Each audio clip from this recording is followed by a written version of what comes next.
Hey there, this is the Masked Gamer, and I am back with part 10 of my Aeon Trespass Cycle 4 playthrough, and I have figured out my life and how to make up for the harrowing battle with the Midas core from yesterday. So I had done a wish battle against the Demigen. It did not go so badly. I lost my Ascender, if I remember correctly. I might have forgotten a little bit.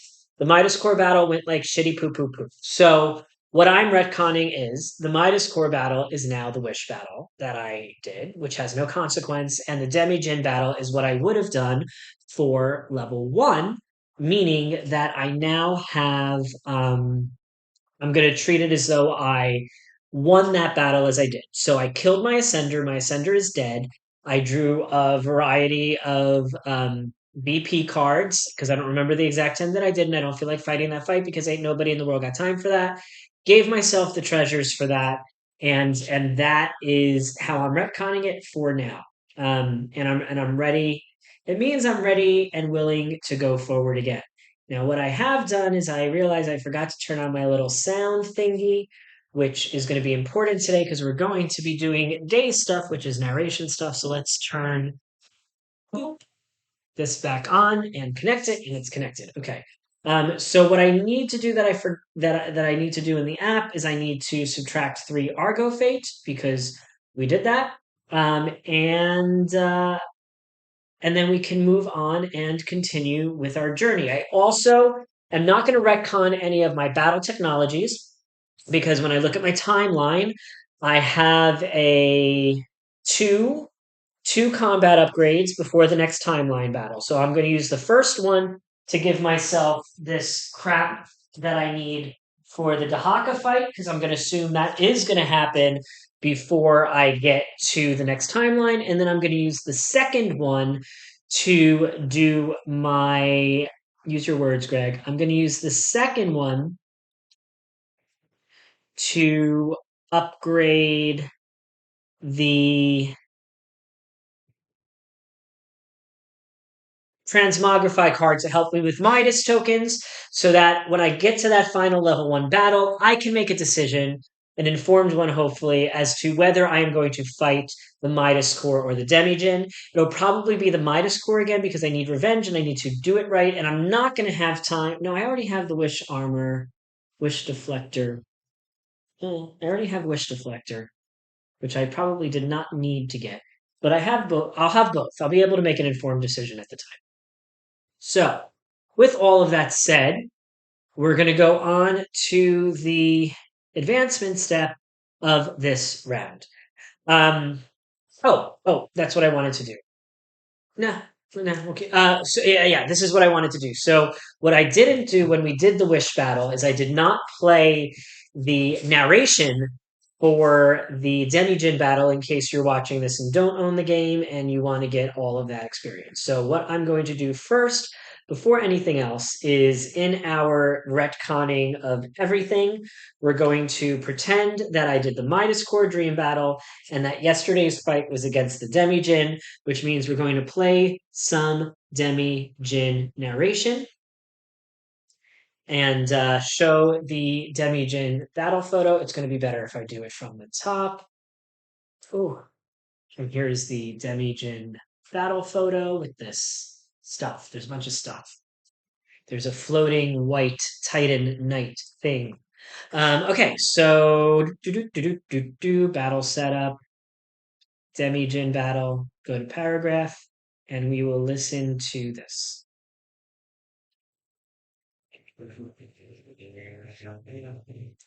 If you are to believe Imperial Babloces and those few hedge alchemists who survived the Great Purge of Darius, the Demi-Jin is a much purer form of the deprived people who, as those same sources claim, have lost their natural wish-granting abilities due to their own greed. The legend goes that the deprived have indulged in careless, wasteful wish-granting of their own wishes and, one after another, spent what power they had until they inevitably ended up at the bottom of society. The Demi-Jin has retained, or reclaimed, their wish-granting ability, but, regrettably, has not moved past the deplorable greed of its people, resulting in a monster fixated on its own needs and wants. That is a lot of information, If you believe the Babluses and Imperial alchemists, the Demigen's sightings coincide with the coming of the Wind Blight curse, suggesting some sort of connection. The Wind Blight curse. Ah, what is the Wind Blight curse? That's in here somewhere. I know it is. It's where the Wind Blight curse. When you have the Wind Blight curse, you feel your blood slowly thin and become lighter and lighter until you're swept away by a gust of wind, never to be seen again. You get +1 speed, but all knockbacks, pushbacks, kickbacks, and air bursts are increased by 2.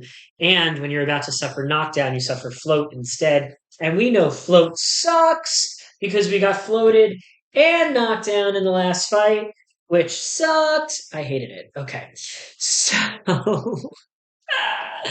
oh, I love hate this game. I love hate. I hate love. Okay, so we're at the advancement step. We do have a Persian Dreamwalker on the ship right now. We already have a Logic Breaker about to get born. We have a Abyss Watcher about to get born. We do not have the ability to get tier 3. We have a. Do we have a tier? Nope, we don't have a. We have a Logic Breaker, an Abyss Watcher. Logic Breaker, Logic Breaker, Abyss Watcher, Game Changer, Truth Bearer. So we could do a Sky Seer with it. And we don't have the level 3 one yet. I need to get that soon. So we can't replace our Descender. So we're going to make this create another Sky Seer, which is 20 days in the future. So that's going to be on day 27. We will get a Sky Seer. Now, I haven't been using the Sky Seer yet because my Sky Seer has support specialization, which lets her get 3 accessories, and I just don't have like a lot of accessories to utilize, so it just doesn't make sense to do that yet. So we only have 8 Titans, which means a Dahaka on this ship can really beat us up, which could be really sucky. And I forgot to give myself a Pygmalion Stone for the Dead Ascender, so I did that. So I now have 2 progress towards my next Piggy Stone, because that's a word I'm using, Piggy Stone. And let's see if there's any advancements we want to do. I don't think that there is. So I'm going to take out my giant last tome thing and see what we've got here. So that's storing adversary activation, blah blah blah. I do not want to do this thing where I give myself a Memnos node with reflection because it's just not a good use of Argo Fate for me with the way my luck is. Those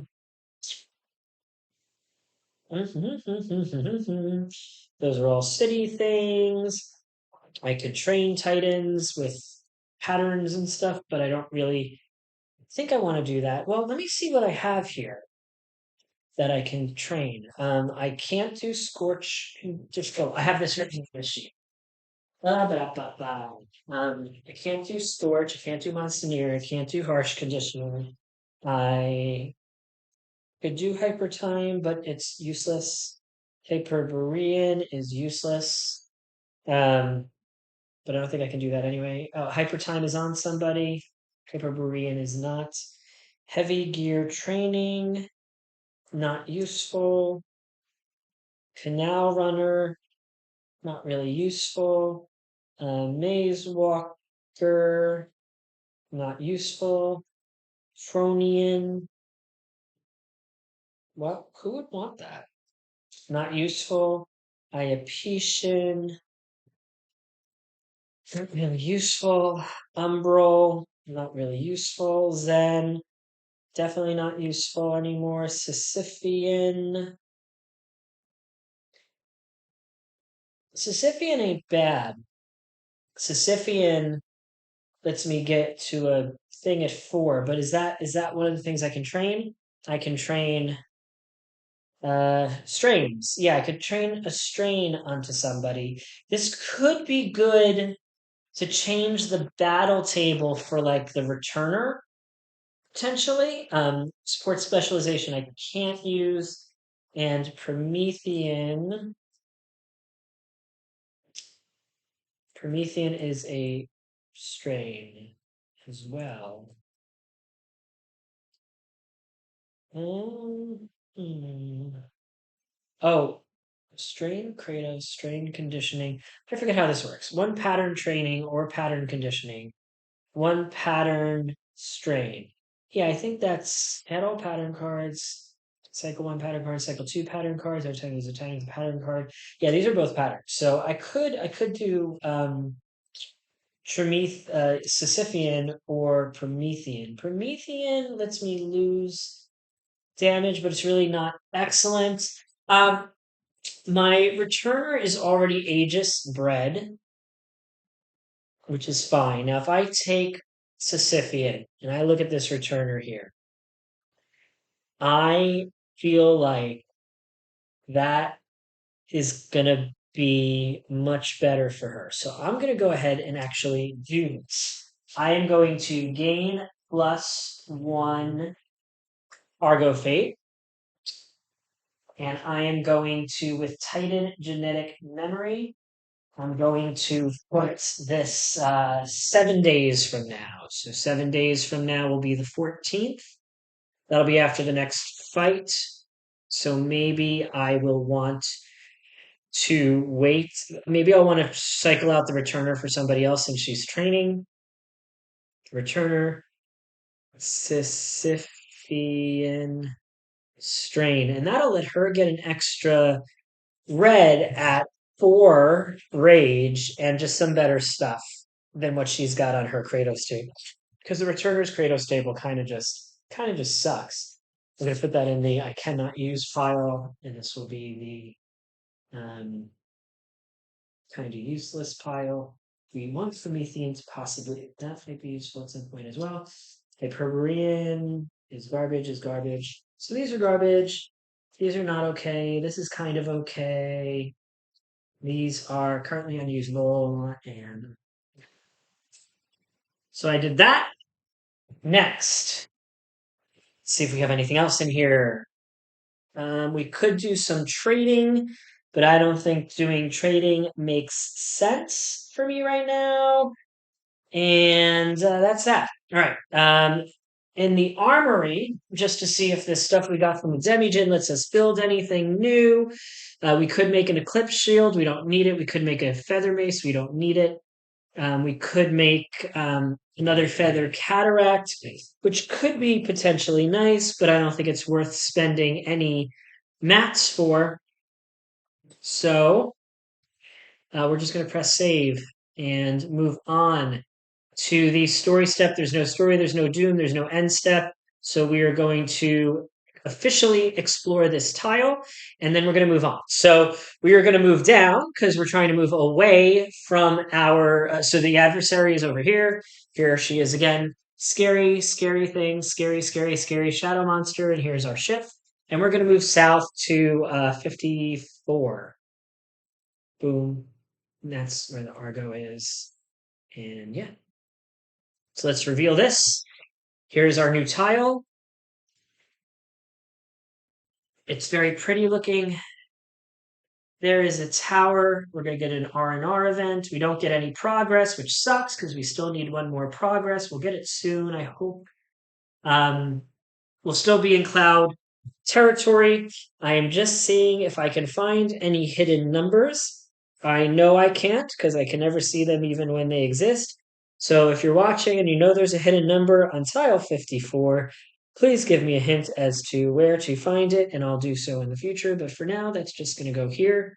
And then we're going to add tile 45 to the potential tiles on the map.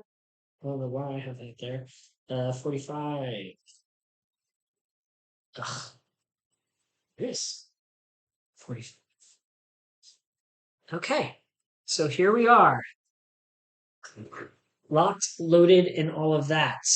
Next thing we do is, oh, we're over here. We're going to mark the next empty box on the timeline, and we're going to get a battle upgrade here. So, assuming that the adversary does not catch us, we will be able to build the thing that lets us get some gear to hopefully deal with the Dahaka better later. Now, what I do have written down here is reap doom and sow progress. And I do not remember what this shizzle means. So we're going to go back to the rule book here. You do not lose anything. You note a loss. When you sustain that loss, you must make a reap save. You do not lose anything immediately. You do note a loss on the timeline. When does this loss occur? I don't know.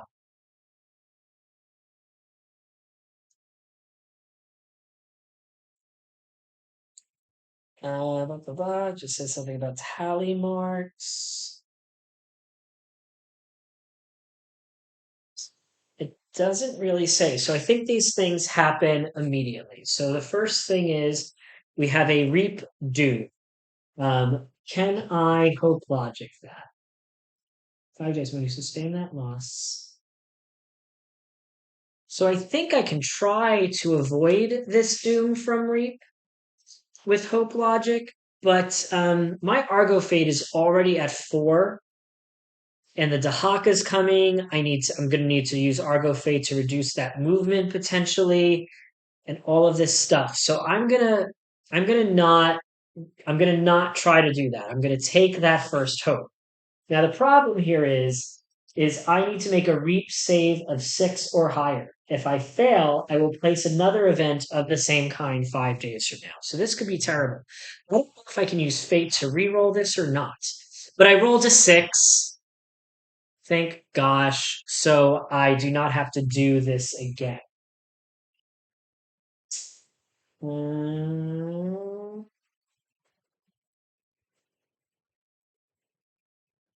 let's see. Okay, so all that happened there is I get one doom, bringing my doom up to 3. Should we? I have the wide view now, so I'm gonna go back to the wide view so we can see everything that I'm reaching and doing all over this wild table space here. And yes, you can see my keyboard and all that, and I don't care. Okay, so you still can't see the Doom card. That's still off to the side of the board. The camera's just not reaching for some reason, but whatever. It's all the way over there. We're gonna go in here. We're gonna add one Doom.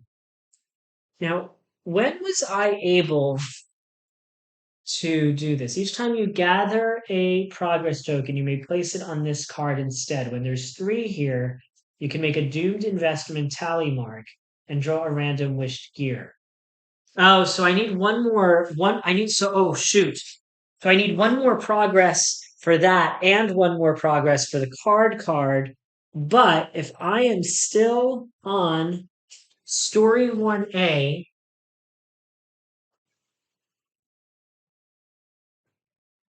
if I'm still at story 1A, I cannot acclimate my deck. If I get to the second one and I'm still on story 1A, I lose the campaign. I think I still have plenty of time for that. So I'm gonna take it a little slower. Okay. So I put the doom. Now, second thing I have to do is sow progress. Right. So I'm going to get to sow progress. So this one, I get to make a save roll. And if I roll 9 or higher, I'll be able to add another progress into the timeline. So root for me here to have luck that is not my normal luck, as I'm going to try to get a 9 or a 10. But I got a 6. Did that even roll? It didn't roll, but that's fine. So we're going to take that progress and we're going to put that progress on the doomed investment. When there are 3 on this card, make one doom investment tally mark and draw a random wished gear. Okay. It doesn't say to remove them. Should I be removing them? I don't know. Doomed investment. I don't know. It doesn't say they get spent. It just says when there are 3, make one doomed investment and draw a random wish gear card. So yeah, okay. So we're gonna make one doomed investment tally marks. Goodness. We're gonna that has now 3 progress on it. Add tally, and this is called doomed investment 1. And now I get to go to secret deck 11. All right, let's see. This is secret deck. It said secret deck 11, right? Secret deck 11. Yeah. So this is secret deck 10. Um, Secret deck 11. And then there should be cards 208 to 212. No, it's all the way down. Yeah, 208 to 212. So I'm going to just take all of those out of the secret deck. Because no, I'm gonna take those out of the secret deck because we've unlocked the secret. And we're gonna shuffle these, and we're gonna take one of these at random. Now, this wished gear. Ugh, I'm running all over the place with rules and regulations and stuff. Wished gear. When you have this, if you equip it, you get Wish Keen, which is the one that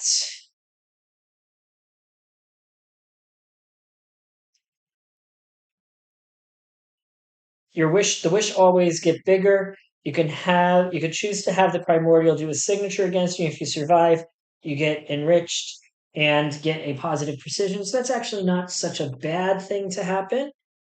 So whoever equips this is going to get that. Um, when you gain a piece of wish gear, notice on an Argonaut sheet.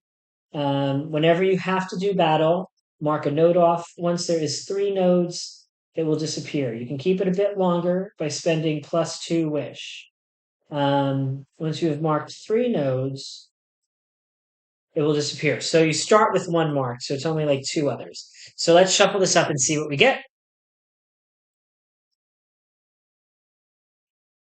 All right, and where are we gonna put these? I think we'll come over here with the strains. So we have gotten a Blades of Rage. They're like Kratos' blades from God of War. Uh, to sow discord and chaos among the peoples of Hellas. And there's a lot of text on here. There's a lot of text on this card to go through. It's a two-handed weapon. You roll 2 dice, you get +6 to hit. That's what I like to hear. It's going to be 2 black dice you fight with. It's unique. Wished, I think wished just means it's wished gear. It doesn't say, so I'm assuming that means it's wished gear. Auto fire 1, so this is going to be really good. Well, it doesn't matter. Auto fire 1, black 1, opening 2, sucker. I always forget what sucker is. I know it's good, but I always forget what it does. I think it's good for like big bosses. During another Titan's power roll, if they fail to meet damage by exactly 1, and the monster is within your range, you can gain 1 rage, get a fatigue token, and add 1 damage to that roll. So that's good. If it has range, it has reach too. It has provoke, so that's a taunting thing. It has vault, so you can jump over the thing. You can pull 3. It gives you Hermes move 2 with a movement. When you attack, you get 2 rage immediately. However, anger issues. If you don't attack during your turn, you die. That's it. You die. You're done. You die. And you can spend 2 fate with it to successfully climb a VP or an elevated terrain. And if you gain a rage above 9 instead of dying, you get to draw an O ball if your damage is that full. So I'm not officially equipping this yet because Wish Keen goes along with it, but it's most likely going to end up going on to this Descent Axe, which it's most likely going to go to either this character or this character, one of the ones who already has a 2-pronged weapon. I'm saying probably the Warkeeper for now. I'm just going to put that there as a reminder that I have this wished gear, and we're gonna say that that's a Hypatia thing. No, because she's got that. We're gonna ooh. Maybe I should think about who's got what things. I think we're gonna say this person can't redraw O balls and isn't as good at defense. Neither of these are good at defense. Nobody's good at defense. Everybody sucks at defense except for the truth bearer. Hmm. Maybe that's who it should go on. I don't know. No, the Warkeeper, because that gives two rage, and he's got this thing at 8 who lets him do the thing. So for now, we're going to say this is part of Hypatia's gear, and we're going to put it in as a Memnos. Um, how do I do that? Hero by mistake. Oh, because it doesn't let me add another one. So I guess I just have to put that. I'm going to put that under campaign notes. Next battle, we have to remove that invited fleet. Um, we're gonna do this as a tally mark thing. Another tally mark thing. And this is Blades of Rage, and it has one. And then when it gets two more, I can't use it anymore. Okay. So that came from my reaping and sowing. This has already been a much more impactful day than most days that I get in the game. But yeah, okay, now we have to go to the exploration step. So we have shuffled back in all of those removed from timeline cards here. And this could be intense, potentially. Uh, yeah, it's gonna be intense. It's gonna be intense. It's gonna be terrible. It's gonna be terrible. It's gonna be intense. I want to get to this R&R. I do not want the Dahaka to hit me today. I want the Dahaka to hit me the next day after I can build some anti-Dahaka gear. Is the plan. We'll see if my plan comes to fruition or not in just a minute. Okay, so we have. I'm gonna had this all zoomed out, and I don't think it needs to be. I don't remember why I zoomed it out, but we're going to go back to this so you can see our map better. All right, our first exploration card is a Waster Caravan. Okay, I think we're in bad shape with the Wasters, if I recall. Our Waster diplomacy is unfriendly. So if this is unfriendly, we get +1 Rebellion debt. Now, do I have a way to save against Rebellion debt yet? I don't think I do. I think that is one of the things we didn't trade yet. That's correct. I cannot do anything about this. We're going to gain 1 Rebellion debt, bringing us up to 5, which I think is probably a scary number. And this will be removed until the next timeline battle. So we don't have to worry about that for a while. Next card up is we leave this here for now because we're going to add up our cargoes. We found a doomed Persian city. We get 2 Imperial Scroll resources, and that will be an adversary move, which we don't want many of these to happen. So yeah, that could suck. And then what the fudge is a string wish? I don't know what the string wish is yet. Okay. Okay, we really don't want a cackle here. A cackle here could ruin all of our plans. It is a shattered throne lump. We get 1 burnt out grace. I believe we're friendly plus here. We are friendly plus here, so we get 2 burned out grace instead. I really don't feel like I need these for most things, but that's great. We got 2 of those. So we only got 1 adversary movement, so Dahak is going to come down here and continue to chase us, which is fine because we're going to want to fight her the first time tomorrow. And Waster Caravan gets removed from the timeline, and these 2 will get shuffled back into the deck. And that is our exploration step. So we're going to move on to the expedition step. We are on a hub with a R and R thing. So let's see what we're going to roll on our R and R table. This is for rest and relaxation, and we rolled a 9. So let's find the book. Fudge. Rest and relaxation. Rest and relaxation. Rest and relaxation is page 139. 139. We rolled a 9. Beware of Greeks bearing gift returns. That sounds terrible. Beware of Greeks bearing gift returns. Oh, is this really our first R&R? Yeah, it is. Okay. Checking that off. going to the story, going to R&R, number 9, go to paragraph, and oh, there's stuff we can't translate in here, and we're pressing play. I'd like to return this inaction statue of Midifrit. You hear a distressed client call out the merchant of the House of Pictophongs, the palace city of Urdu. Initially, I loved it, but then I was told it was utter shit by the renowned decrier of things, Dekasufabal, and saw the light. I too would like to return my inaction statues, cries another. I was told they lose their balance if placed upside down. Why would you place them upside down?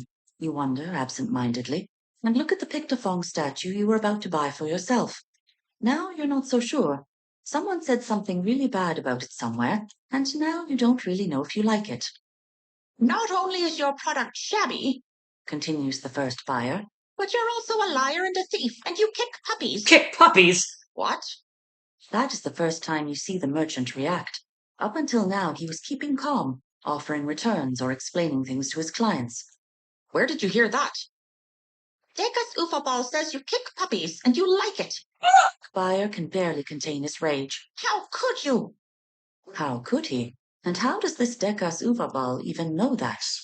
He says it's blatantly obvious from the way you sculpt your Pictophong inaction statues. I see it too, frankly. The man raises his statue of Temenos for all to see. Perverse, disgusting. Frankly, at this point, you've lost all interest in the inaction statues, but have grown curious of this seer-like figure of the decrier of things. Someone with such clairvoyant abilities would surely help your cause immensely. You find Dekas Ufabal in the local tavern, surrounded by a fawning audience, handing him the scripts they saved thanks to his sagely advice. You find the man quite off-putting yourselves, the arrogance resounding in his voice and his holier-than-thou attitude making him akin to the priests of old. The grimace of constant disgust plastered on his face, one you swear he must have been born with, does go perfectly with the scathing critique he is dispensing, creating an aura of genuine dissatisfaction. Later, when the man is alone, you strike up a conversation to learn of his secret. Oh, it's not a trick at all, he shares, after you shower him with scripts. You can make up anything and make anything look bad, as long as you say it in a convincing, authoritative voice.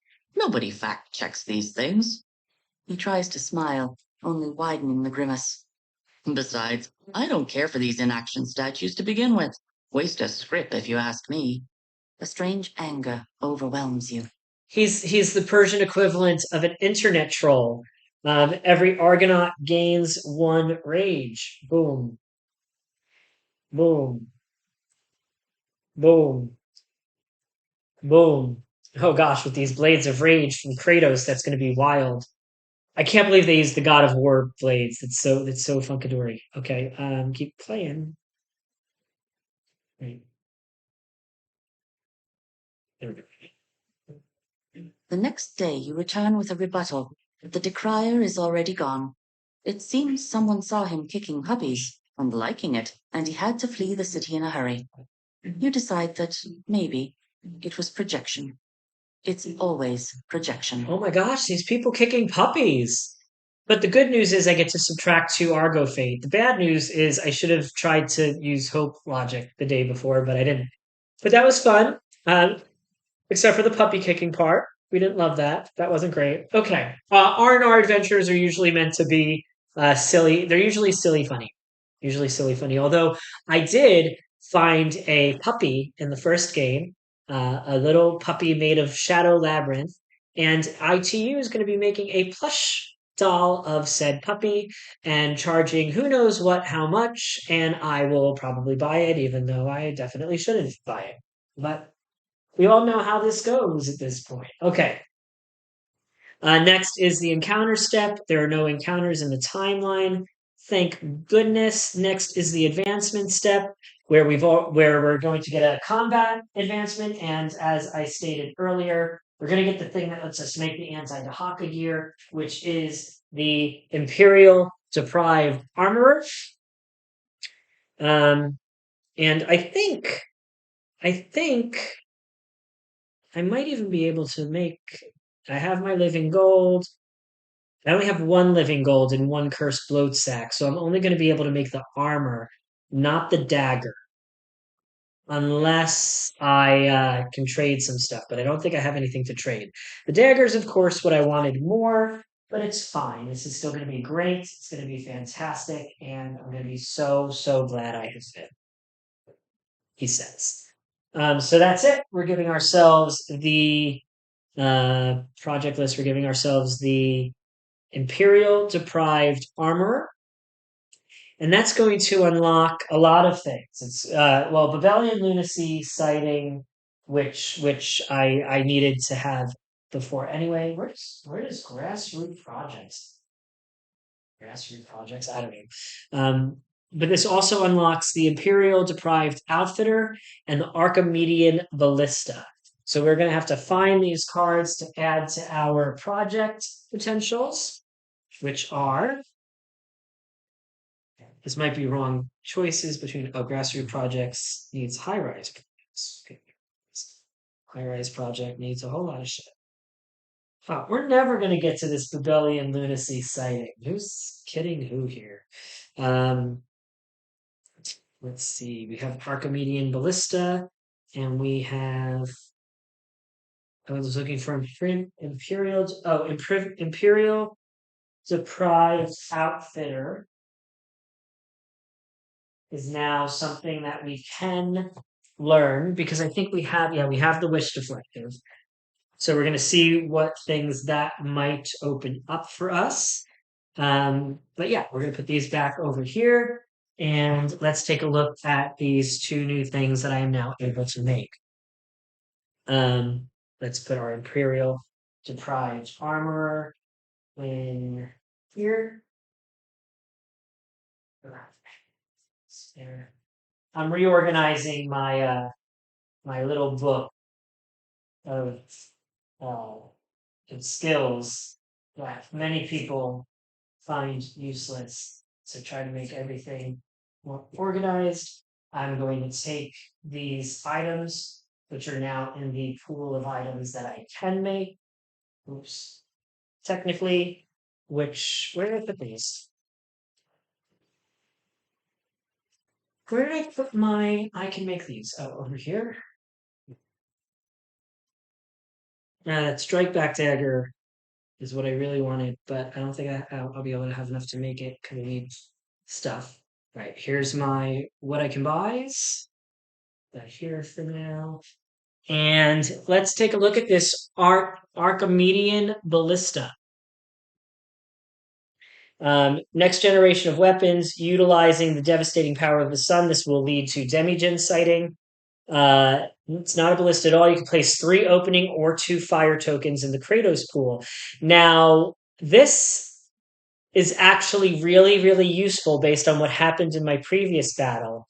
This is something that could really help deal with greed crazed and all of the garbage that gives me. So I'm gonna hold on to this one as a thing that might be useful. And then the Imperial Deprived Outfitter we can now study in the future. In the past, the Empire employed the deprived in warfare. This will lead to Dahaka sighting and Demigen sighting, and Old Irem excavation.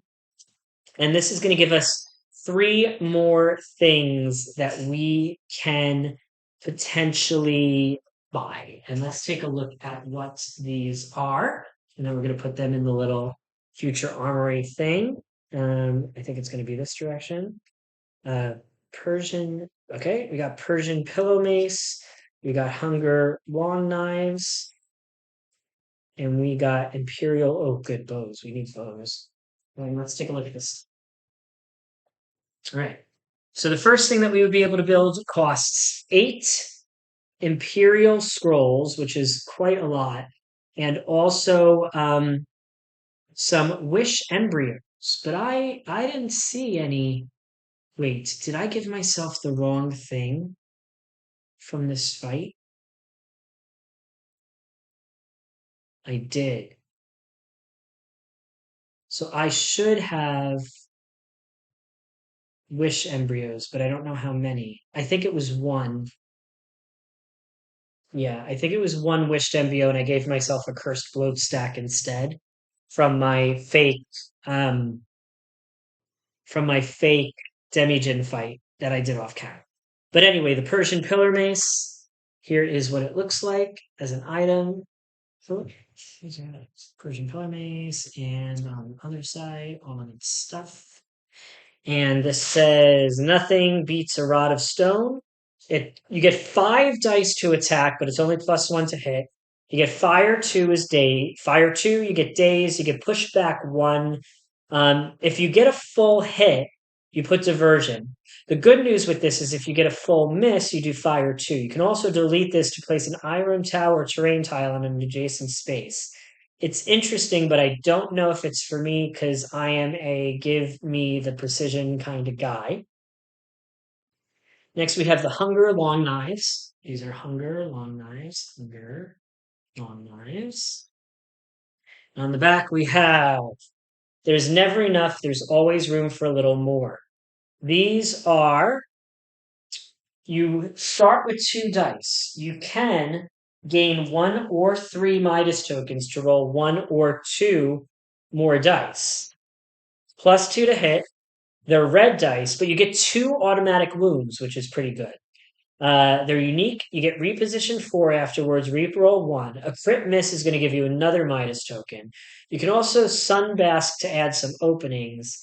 And if your danger is very high, you need to spend Midas to use it. So the 2 free wounds are nice, but I feel like everything else involved is just too risky for me personally, but who knows.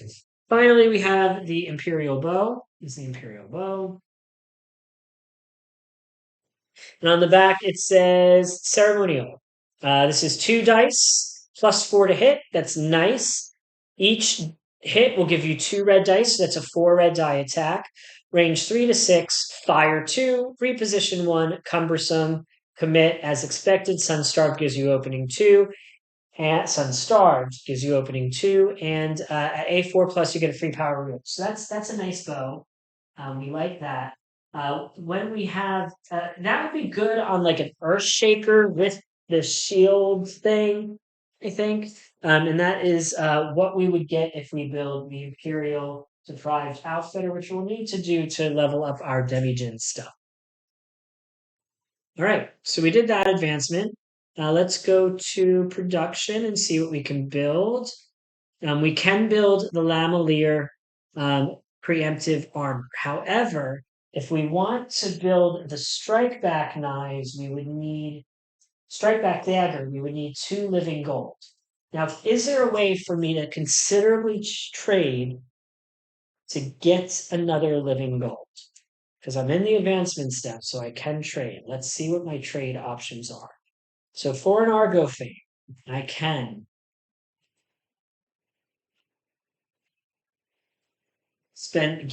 I can trade in 4 mutable ambrosia to get a living gold. I could do this 5 to get a living gold. I can do this up to 3 times. I have 14 mutable ambrosia. So technically speaking, I could do that. But I don't have enough Babylonian contraptions to do this stuff. Now I could trade cursed derelicts. Where are cursed derelicts? I don't even see cursed derelicts on here. Cursed. Oh, I can trade in a cursed. How many? I could trade 4 cursed derelicts to get a Babylonian contraption. So I don't have enough to do that. So I could choose either trading things with an Argo Fate to get those strike back daggers, or I could just get the Lemelian armor. So we're gonna take a look at this again. So the strike back daggers are 4 dice with +3 to hit, and it has strike back 3, reposition 3, opening 2, push back 1 with a block. Let me look at what strike back does again. Lameller gives strike back 0. So I don't know what the difference between strike back 3 and strike back 0 is, per se. Is the thing. If you fully evade a primordial attack, you may immediately move up to X spaces and perform a hit, and then gain a hit fatigue. Treat this as an interrupt. If this attack happens during the primordial round, get +1 damage for this attack. So I need to full evade to do that. So I feel like the strike back dagger will help, but only if you have the Lemelian armor. So I'm gonna go ahead.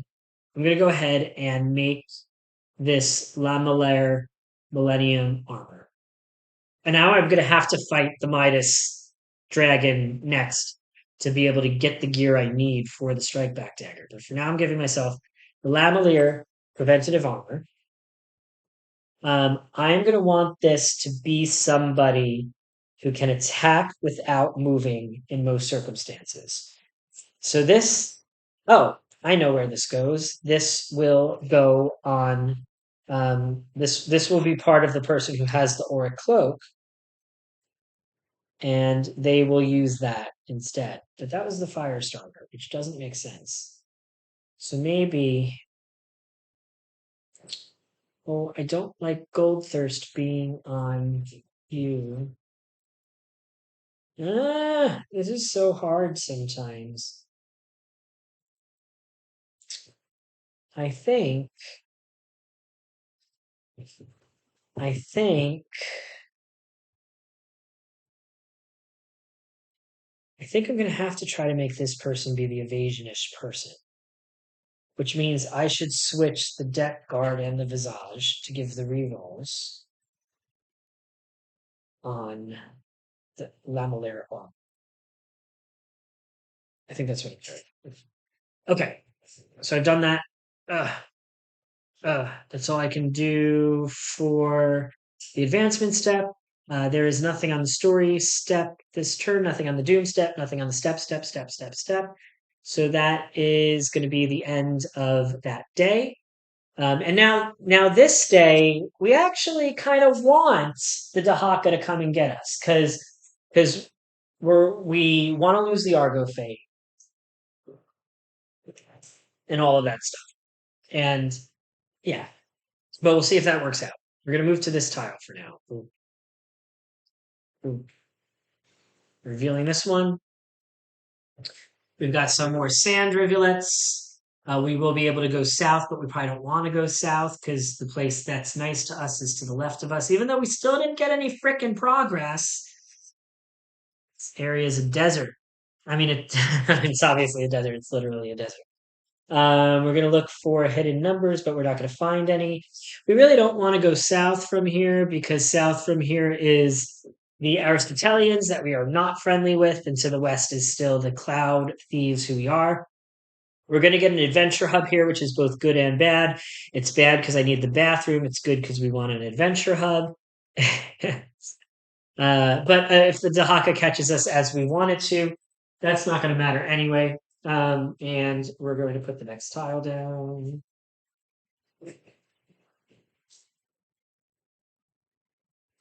This is a very tall, thin map, is what we're seeing. It's tall, thin. All right. So we did that. We're going to check off timeline. There will be a regular technology that we'll get this turn, assuming we don't get hit. We kind of want to get hit. We want that cackle to come now and hit us while we want to during a time when we want to fight the Demi-Djinn, because then we'll be able to spawn the Demi-Djinn the Dahaka very far away, and it won't bother us in the future. So we kind of want the cackle to come out now. We want to trigger this battle, because that's what I said. That's what we want. Okay. So let's see if we can draw what we want to draw. We have drawn. You got a Titan! Yay! We get a Titan, and it's friendly plus, so we get +1 rage as a group.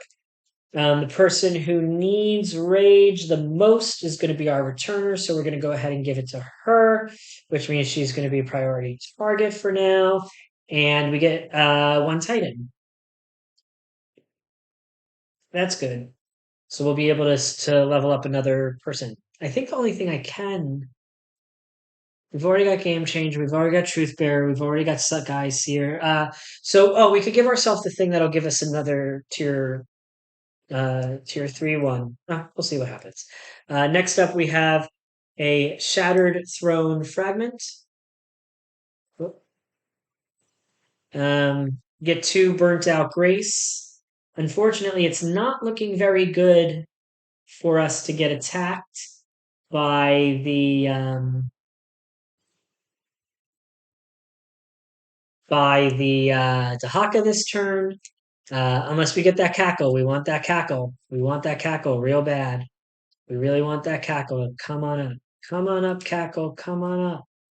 Come on up, cackle. Come on up. Come on up, cackle. Come on up. Let's give us a cackle. And we have Odysseus's Curse. During the next movement step, move the Argo in a random direction. What one of these advancements here is something that protects us from the thing. I'm trying to remember which one it is. Is it this one? Nope. Welp, that sucks. Okay, we're gonna note that on our timeline. In day 10, move in random direction. I hate that. Ugh, so bad. But at least that's a remove until the next timeline battle. We are still drawing one more card. Maybe it'll be the. I mean, does it matter if it's the cackle at this point? Because with that, well, it kind of does. Yeah. I think we still want the cackle to happen here, but I don't think the odds of it are very huge. These remove until the next timeline battle things right at the start of this cycle are killer. Killer, killer, killer. All right, let's see what we have here. It is Charred Steps. We get a blackened halo. And that's it.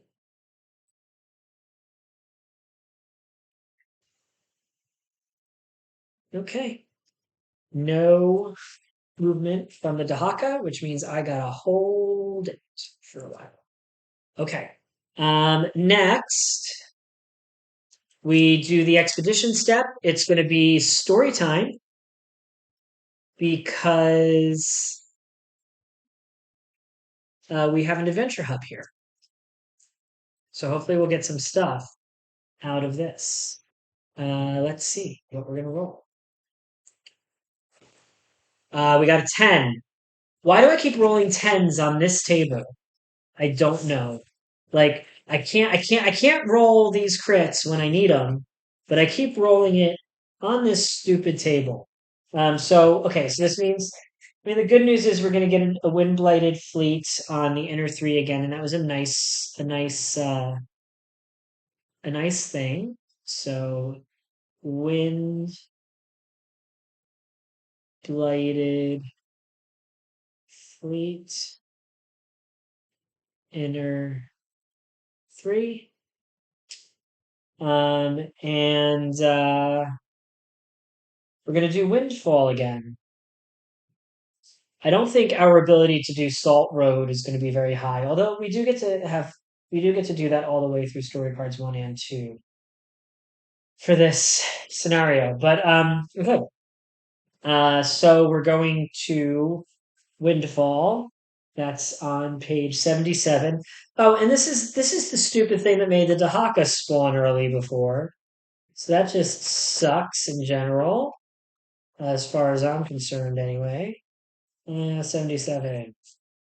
Windfall. Windfall.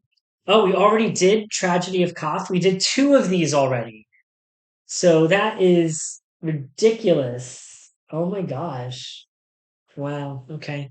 Let's see what the next one we do here is. It's going to be that was cocked. 5 is Whence the Wind Blows. All right. Whence the Wind Blows. Whence the Wind Blows. This is crime. So with crime, um, Amorphos is going to get a tick mark on unearned life. That's a cycle 3 one. And that's going to make that come out in our story phase this round. Unearned life. One. So we're going to make a note of that so we don't forget. Crime, crime, crime, crime, crime, crime. Third wish for Apti.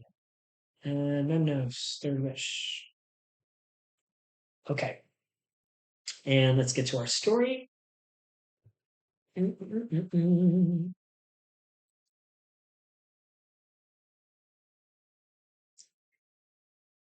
So it's Dahaka shit. Okay. The crooked iron towers lean into each other like, depending on the outlook of the observer, drunks or lovers.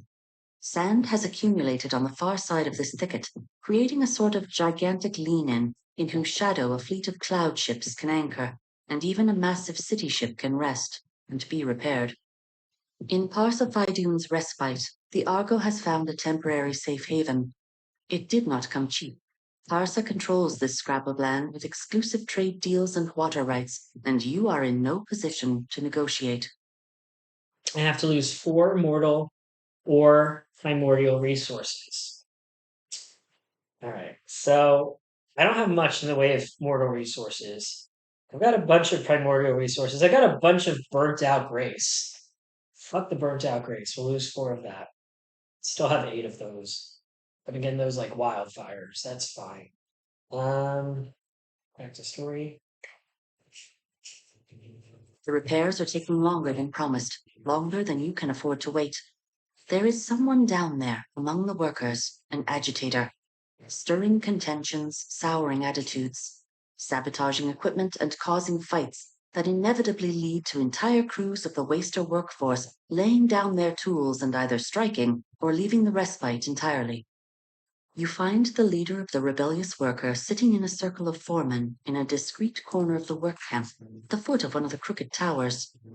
As his eyes rest on you, the powerfully built figure sags a little, knowing he has been found out. He sends his co-conspirators away and welcomes you to sit, hear his story.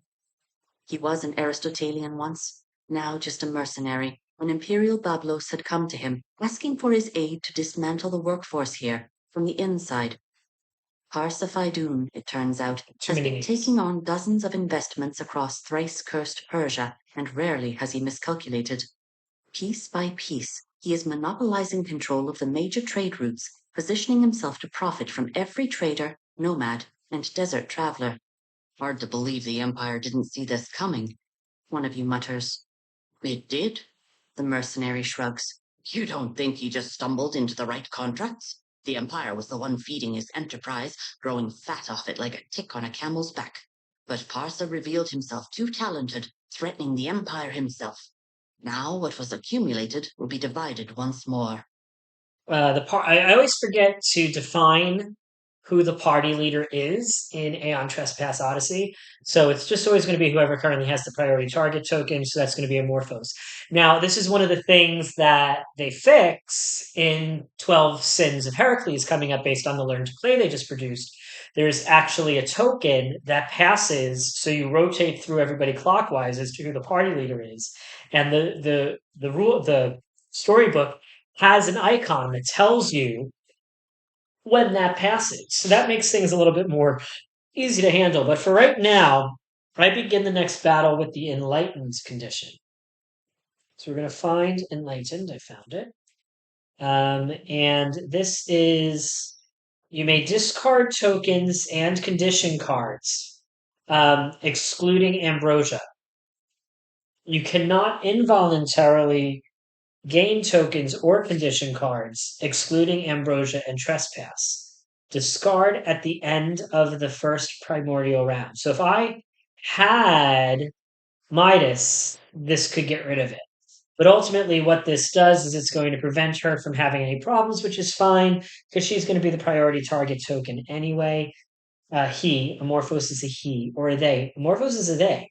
And we're going to put under abilities enlightened so that I don't forget it, just in case I would forget it. And back to this. The Aristotelian does not have any moral reservations. If Partha is not stopped, all the wealth and resources of this region will be trapped in his hands. I'm just doing what I have to serve the Golden Mean and the people. And, coincidentally, the Empire. Right. So I've got three choices here. I am very, very close. Not very close. I still need four more to get to Allied for the Cloud Thieves. And my goal is to get there before I leave their area, even though it doesn't look like it's going to happen. But here are the options. Number one, Parsa Faidun is carving out an economic empire that threatens the people of the surrounding desert. You have felt it, and you will not defend his monopolistic ambitions. Though he isn't being set up for failure, though isn't he being set up for failure just because he's threatening a larger monopoly, that of the empire itself? More pertinently, the Argo's repairs will be halted. This will make me get one Aristotelian diplomacy and lose one Cloud Thieves. I don't want to lose the Cloud Thieves. It will also make me lose one hull and gain one crew. I could use some crew, but we're not going to do that one based on our metagame. Number two, however Parsify Down is accumulating wealth, he's doing it according to the law of bargains. What the Empire is doing is cheating him out of his earned success. Talent should not be punished, though this Aristotelian surely will be, along with his co-conspirators. You imagine the Cloud Thief will tighten his grip after this. We can reveal the mercenary's presence to Parsify Doom. This will give us +1 with Cloud Thieves, which we want, -1 with Aristotelians, which we don't love. Finally, you cannot allow the sabotage to continue, but you won't send a man to his death either.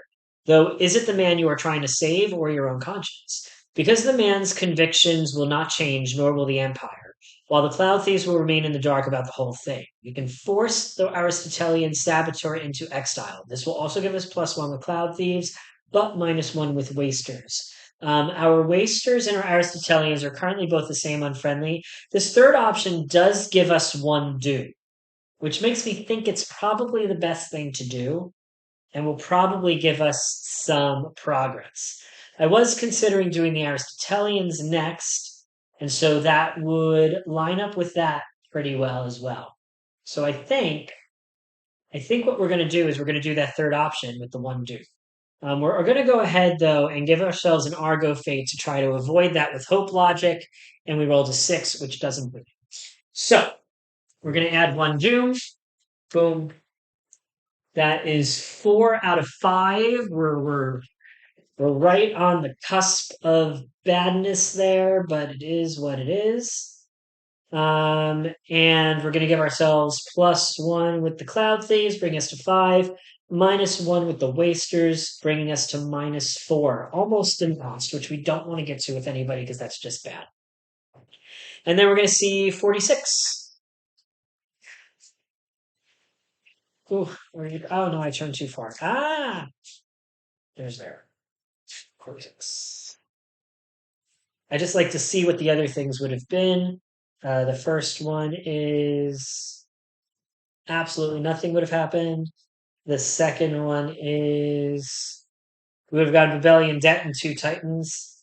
But we had done the third one, and we're going to see how that goes. Where were we? We were in story, and we're going to 46. We got a Doom.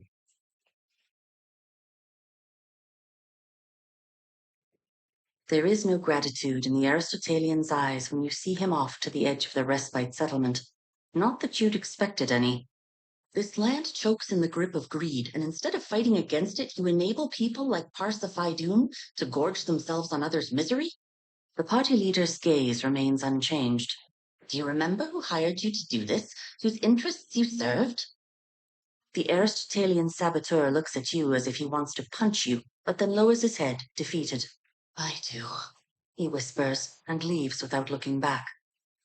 Weeks later, you hear of an attack on the Respite, a larger Aristotelian force moving against Parsifaidoon's domain across the region, taking it after a bloody struggle, the trade prince reportedly among the dead. The Aristotelians refuse to play the Eternal Empire's game. Well, Faydun played it too well. whispers the old priest. Yet both war and lose, while the empire continues. We gain 5 cursed derelict resources. That's really really useful for us because we realized that we could use those to trade in for some other stuff at some point as well. And we are going to return to the voyage phase. That was the expedition step. We're on the encounter step, no encounter. We're going to go to the advancement step where we will get to train one of these skills. Now, I've forgotten what all of these are because it's been a week, so you're going to have to bear with us. We have Law Mirai. That's the one that lets us avoid potential rebellion stuff, which we keep getting and it's pretty bad. This lets us use things to replenish a god form, summon, or whatever. I think that's just garbage. We're never going to need it. Merchants of the Waste.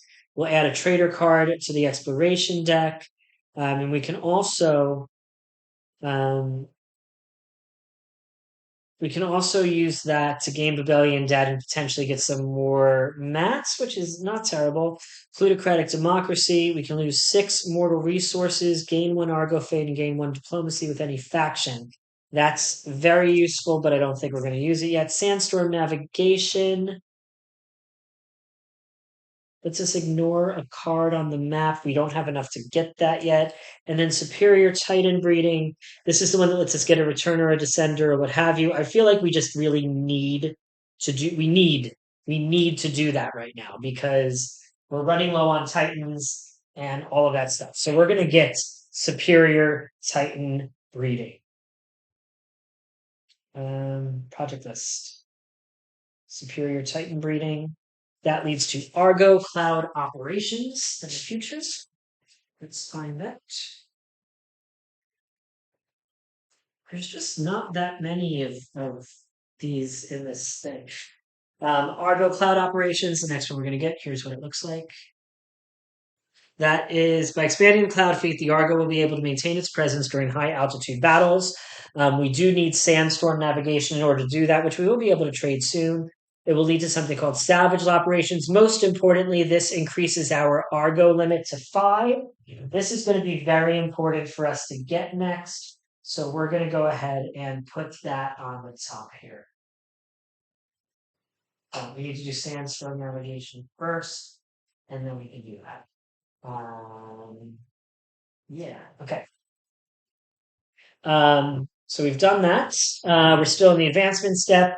So we can lose 1 Dreamwalker Titan to note a returner, ascender, or dawnburner 10 days from now. We currently don't have an ascender. I still feel like I should get a backup dawnburner instead because the defender's kind of just janky. And that's what I'm going to do. So 10 days from now, on day 19, we are going to get a dawnburner. And for now, we're going to lose this Titan. Oh. And this is going to go into our little book over here. Anything else we want to do during the advancement phase here?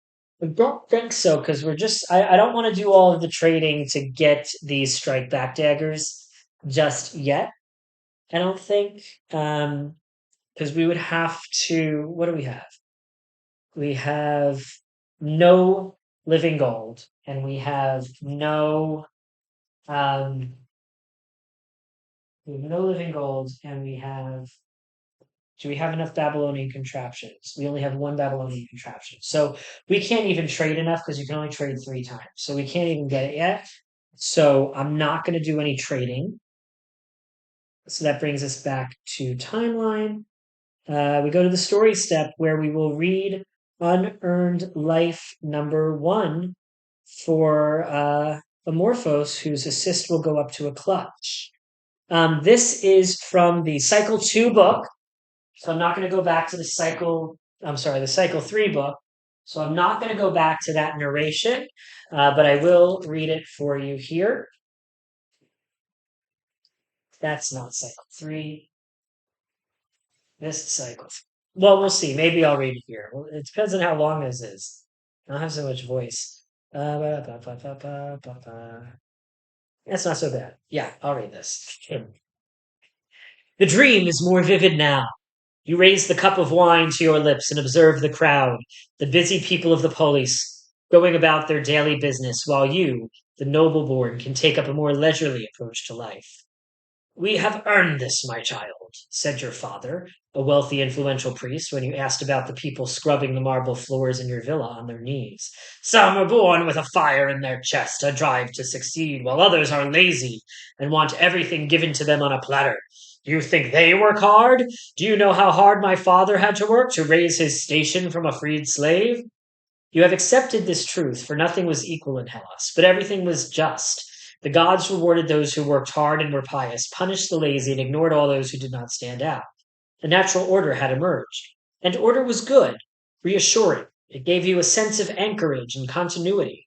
You had your place, earned in the eyes of the Olympians, and that was that. A woman carrying a pair of heavy wheat sacks stumbles over a rock and falls to her knees. As she stands up, she notices you looking. What are you smiling about? She demands. Worthless oaf! You are ruining the land! You scowl. How dare she? Does she know who you are? Who your father is? What your family has achieved? What you had to do to get here?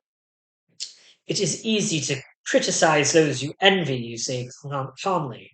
But I forgive you. I have studied many years under the clergy. I have traveled far as the envoy. I have worked hard and claimed my rightful place. What have you done with your life?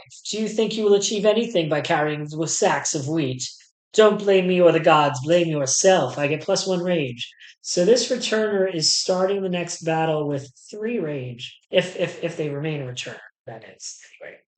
Okay, so that was story phase. We didn't hit Doom yet. We're going to fully explore this tile. And oh gosh, in the next phase, we have to move in a random direction. So we want to move left or down. We do not want to move up. We want to move left or down. We do not want to move up. So we all know what I'm going to draw. Because we want to move left or down, we don't want to move up. So we're going to draw it up. Nope. We got the direction we wanted. We're moving left. Excellent. Good news for me. Okay. Moving left. Let me remove this campaign note because that is not part of my. Oh, where did I put? Oh no, I put it on timeline. All right. Well, that's great. Okay, so we're moving left. That is going to reveal this token. I'm going to zoom in. And there's a wall, and there's more desert, and there's more nothing, and this gives us all the things, which is both good and bad. Both good. And, oh my gosh, it's going to be one of those days. We're going to trigger the story flip. We're going to trigger. We're going to trigger the story flip. We're going to trigger the doom flip. The Dahaka is probably going to come get us. It's just going to be a wild, wild day out here in the desert. But that's fine. Everything's fine. We're going to put number 35 below this for the future. That's going to be like 6 battles today, probably. Oh, man. We'll be stuck here forever. All right. So that goes there. Next, we get the progress and we get the doom. So we're going to put the progress. Oh, we just flipped one. We're going to go ahead and put this progress on our progress card. If we happen to get more progress today, we'll put it on Inward Odyssey. But for now, we're going to progress this forward. I'm scared. I feel like there might be something very bad there. And then we're going to, what's our Argo Fate at? Yeah, we're going to get an Argo Fate and try to avoid this doom. We've had no luck with Hope Logic so far, but today we do. We have rolled a 9, and a 9 is enough to protect us from that doom advancement. So, okay, excellent. I have to click reveal here. I have to put the Argo here. I want I want that Dahaka to come get us before the next timeline battle, which is in a few more days. Not today, but in a few more days. I mean, either way, we'll get the same. It's okay. Everything's fine. Everything's fine. Okay, on to the uh, exploration step. Let's see if we get these cackles coming up. Come on, cackles. Come on, cackles. Come on, cackles. Come on, cackles. Oh, going down is still going to keep us in cloud spirit, so we can go down from here potentially. Uh-oh, we have an Aristotelian army. We are unfriendly with them, so we get one Argo fate. That's not bad. We're at 9. It's not terrible. Could be worse. Oh, we're not at 7 Argo fate yet, right? No, we're not. We're at 5. 7 Argo fate would have been awful. Absolutely terrible. But that's going to get removed until the next timeline battle. Let's see if we can draw a cackle now. We have. It's not a cackle, but the adversary will move. It's a doomed Persian city. We get 2 Imperial Scroll resources. We get so much Imperial Scrolls. And just like no Babylonian contraptions. And we need the Babylonian contraptions. We need a lot of them. We need like 2 more of them soon. Okay, let's see if we can get another adversary symbol. A cackle will get the Dahaka here and do what we want. And we've got a shattered throne fragment. Not what we really needed, but the Dahaka still moves 2 spaces and is now 1 space ahead away from us. So on our map, we're going to note that the adversary is here, and we are going to give ourselves 2 more of those burnt out graces that I really just could not give the smallest poop about. Where is the first acclamation at? The first acclamation is at day 18, so we're on good progress in regards to that. There's no other special event here. We are going to the words I'm looking for. We are going to the advancement phase. I don't think I can get anything else. We have the Logic Breaker and the Abyss Watcher coming tomorrow. We have we have a Game Changer in here. We have a Truth Breaker in here. We have a Sky Seer in here. We have a Dawn Burner in here. So there's nobody that can get we can't put any of those in the thing at all right now, unless we wanted to level up another strain thing, but I just don't see the need. Um, and I think it's all we can really do with regards to all of those things. I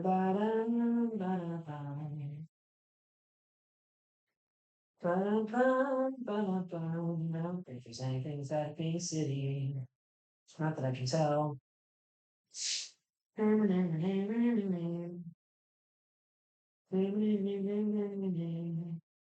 Yeah, we're not going to do any trading. In the story phase, we are going to get a Persian Dreamwalker. So we've added that. That brings us up to 9 Titans out of 20. And, oh, shoot. Okay, we're going to the story phase. Let's see what this says. When there are 5 or more tokens on this card during the story step, see 0015. So this is us progressing the full meta story in the main story, and hopefully nothing super terrible happens here. But this is Aeon Trespass, so basically anything can happen. Pray for us. The city glimmers in the early morning light, a shining cascade of terraces, domed rooftops, and sloping geometry tiled with gold. A display of opulence to challenge the dead gods themselves, the wealth of entire nations encased in even the simplest of buildings. You suspect that a mere fraction of the city could be sold to purchase the full extent of Hellas and still have a mountain of gold left over. You walk through elegantly appointed streets where a thin mist of water hangs on the air, droplets spread by small children fanning broad leaves above you, a gentle rain that takes the edge off the desert heat. Bushels of brightly colored foliage hang around you, stretched across broad trellises in elegant display. Ahead, the massive building that dominates the central square of the city looms high, its circular dome banded with gold and rich blue stones, a regal display. The Citadel of Commerce.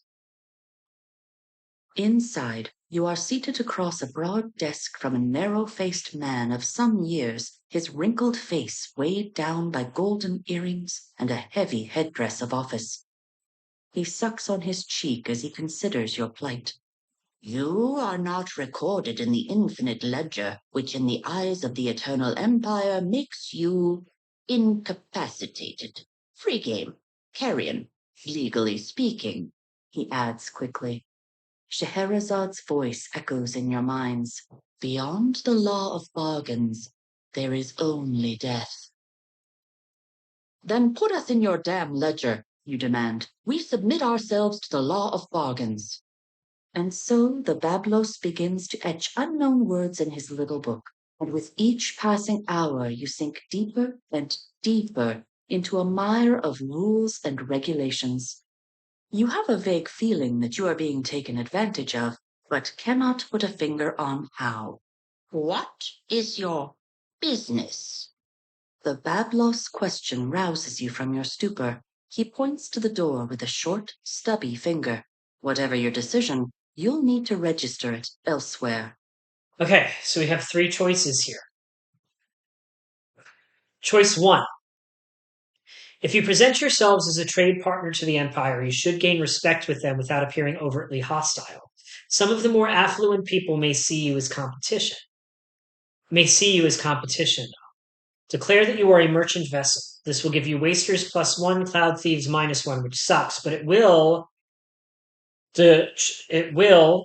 reduce Babylonian debt by 2, which would be really good because our Babylonian debt is some freaking garbage right now. Number 2. Between your crew, your titans, and the vast arsenal on the city ship, you are a powerful force. The Empire has not faced a foe like this, and it should give them pause. Declare we are a military vessel. This will give us +1 with the Cloud Thieves, which is good, -1 with the Aristotelians, which still keeps us above denounced with both other things, and gives us 1 crew, which we have lost before. So I think this is going to be our options number 2, but let's read the other 2. Number 3. What you are is a force for progress. Trade and warfare are only tools you employ to get where you need to go. The backbone of the Argo is the last academy and the knowledge stored within it. Declare that you are a science vessel. This gives you +1 with Aristotelians, -1 with wasters, and 1 progress, which we would use towards inward Odyssey, most likely. We don't like that because we just don't. Number 4, you've been here long enough. You already know how the law of bargains works. You can make it official and dirty your hand here and now. Get 2 progress, 2 Babylonian debt, and reap doom.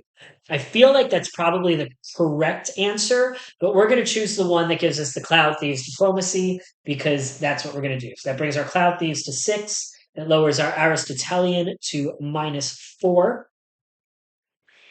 And we get +1 crew, bringing us to 5 out of 6 crew. All right. I do like to see what the other things would have done. One would have done some stuff. The other would have done some stuff that we don't see. The final one would have immediately returned us to the voyage phase and done other and completed whatever this submission is. But we're going to go to number 17.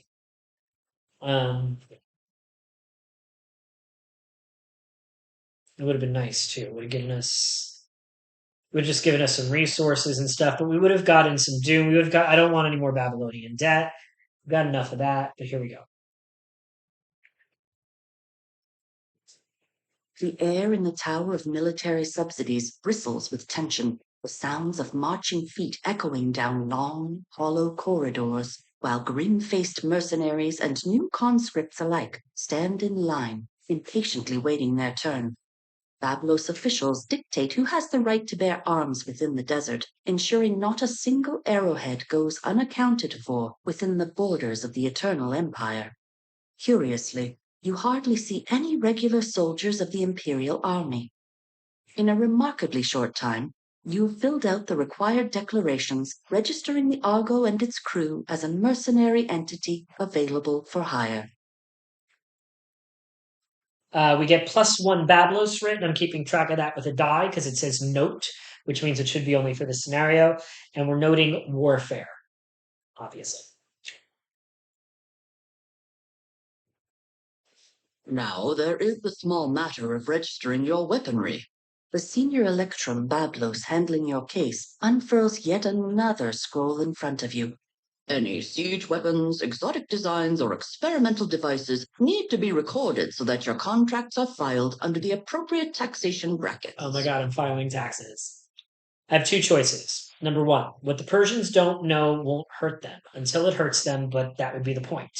What they do know, however, could be used to harm you and your crew. It's better to keep your more exotic finds in your armory a secret for now.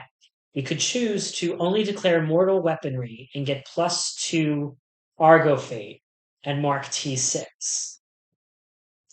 Our Argo Fate is 5. That would bring us up to 7, which is not good. Next, secrets have a way of being found out. While it might cost you the advantage of surprise, it's better if you're open and honest with the Persians, lest they send a squad of inspectors to look around your armories. We would have to declare our Titan weapons and experimental tech. This will gain us +1 Doom, which will push us to 5 Doom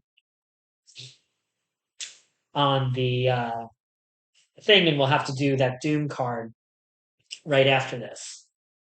And we could use 1 Argo Fate, bringing us up to 6 to try to stop that, but 6 is a little too high for me. Wow. Oh gosh. Like, I feel like we're supposed to lie. I feel like we're supposed to lie. But I just, I'm not gonna lie. I'm not gonna lie. I'm gonna take the 1 Doom. So we're gonna advance the Doom card after this as well. We're gonna tell them everything we have. Oh, I'm scared. Oh, this all just feels so terrible, and it just feels like everything's gonna go wrong. Ah, I hate this. I don't like it. I don't like it. Okay, we're going to 20.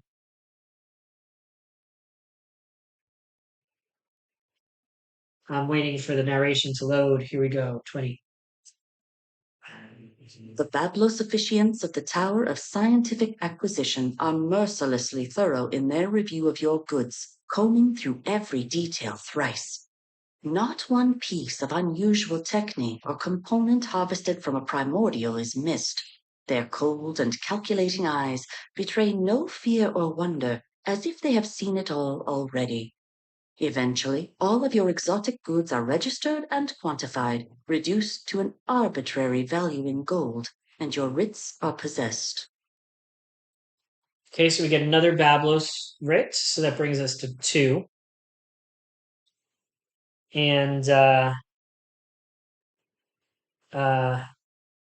2 random Argonauts are going to gain 1 rage each. So boom, boom, boom, boom. These 2 have to reroll for seconds. Boom. So this brings our returner up to 4 rage and our Hypatia up to 2 rage.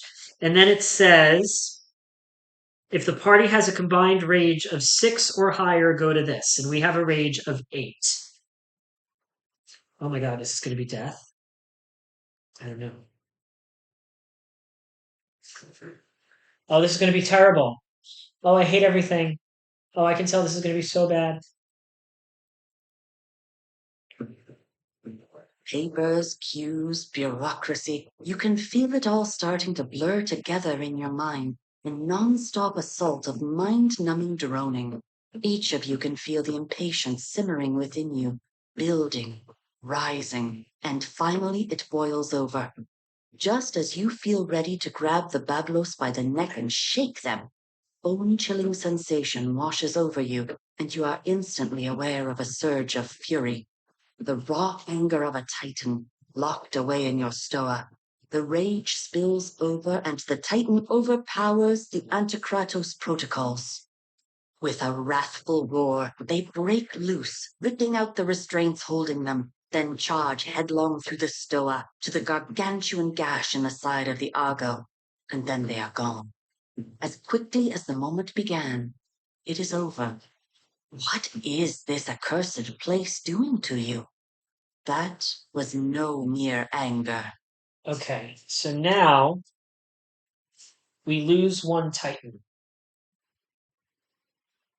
I have a Persian Dreamwalker that I just got, so that's the one we're losing. 2 Argonauts reset their rage.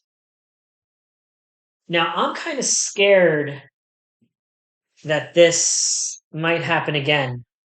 So I'm actually going to reset the rage of the 2 that were the highest, which is the Returner and the Firestarter. That's going to mean that our Truth Bearer is back to being our priority target again. If Babylonian debt is 3 or higher, and it's 5, the party leader, which was Amorphos at that time, is going to gain a random curse affliction. So we have 1, 2, 3, 4 possible curse afflictions. So we're going to do this with a D10. If it's a 9 or 10, we'll re-roll and we'll go from there. We rolled an 8, so that's the 4th one, which is Wind Blight. They get +1 movement. All knockbacks, pushbacks, air bursts are increased by 2. When they're about to suffer knockdown, they suffer float instead. That is Amorphos with the Wind Blight curse.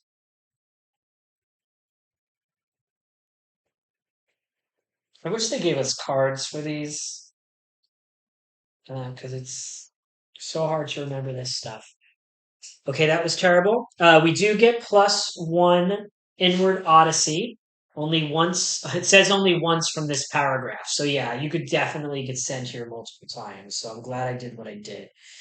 So our inward Odyssey is going up to 63, which means we're going to do that before the Doom step. Inward Odyssey.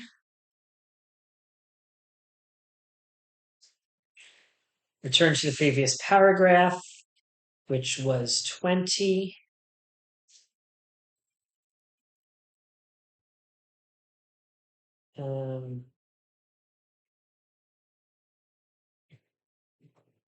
As the contracts and permits are signed, one of your number now wrestling with a stack of papers, another question arises. What is the ongoing mission of the crew of the Argo? Do they intend to function as a settlement, becoming a hub for civilians? Or will you operate as a commercial entity, engaging in work for the other factions and seeking employment? So we have a choice again. This is really stressful. This is stressing me out so bad. Okay. Number 1, being an officially recognized settlement has its benefits and its drawbacks. The taxes you would be expected to pay are considerable, but it would also bring trade and other settlers in. We can register the Argo as a settlement, gaining 2 Babylonian debt. Number 2, you need to remain flexible, free to move about as you please, without the commitments of becoming a full-blown settlement. This does put you in direct competition with the Cloud Thieves fleets, though. We can register the Argo as a commercial entity, gaining 6 derelict resources and a reap of Argo fate. Now, I just, I just,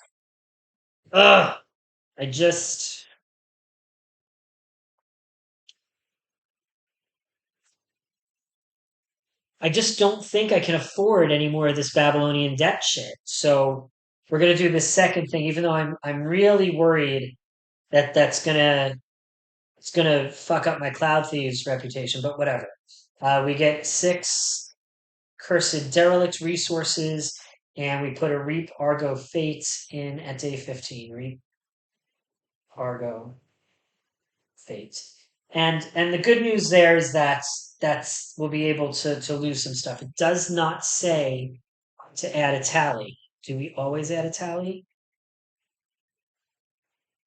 Yeah, it says whenever you choose it, you put a tally. So I have to put a tally there as well for reap. That means we have 3 reap tallies, which does not sound great. Nothing sounds great. Everything sounds terrible. Everything sounds like we're going to die. Let's go to story 23.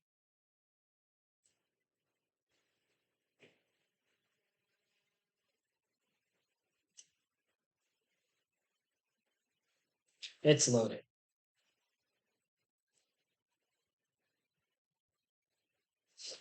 Okay.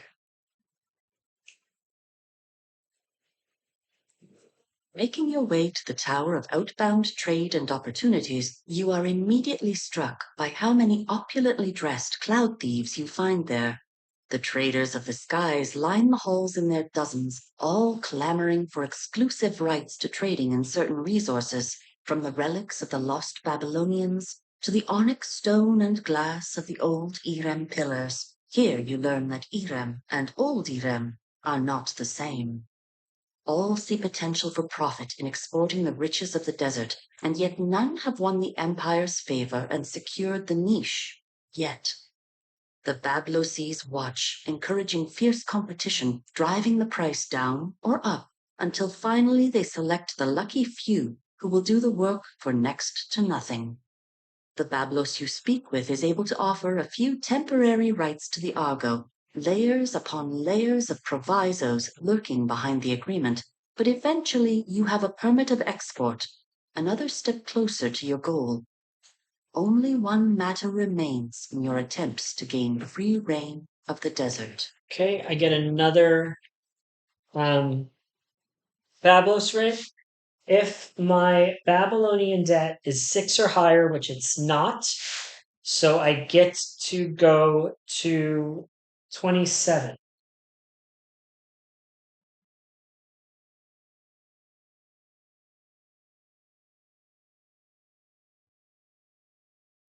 The final goal of this harrowing ordeal lies ahead of you, the citadel of commerce, where all this madness began. So it says if I have 6 or more Bablos writs, I could do a thing. I only have 3. I get the feeling this is going to cycle around and make me go through one of the other paths and just keep beating me up. I don't have 6, so we have to go to 31.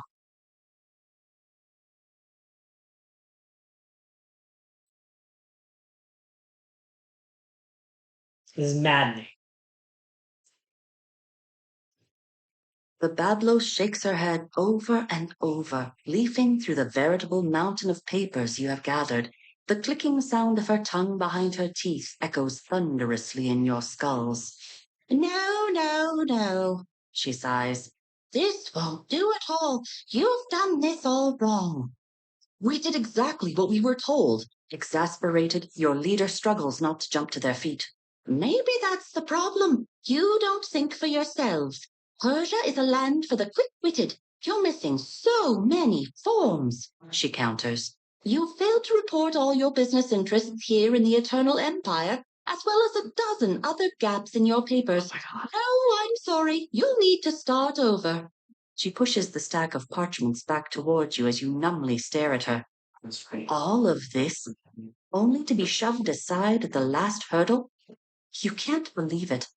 Maybe if you go back to one of the towers you've missed. Okay, so first, every Argonaut except for the party leader gets 1 rage.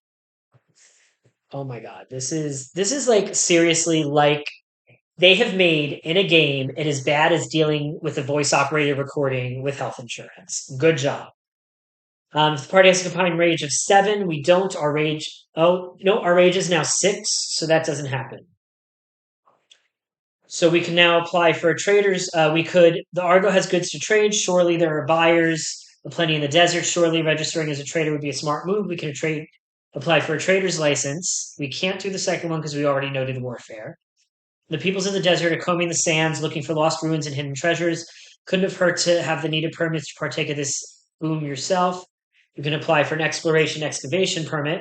if you have the resources, which are 15 cycle 4 mortal resources, which we have because we got all of those cursed derelicts before. You've already gathered so many writs from this confounding system, surely it wouldn't take much to make the Bablos forget about the last few. Bribe the Bablos to ignore those last few pieces of paperwork you're missing, lose 15 cycle 4 things.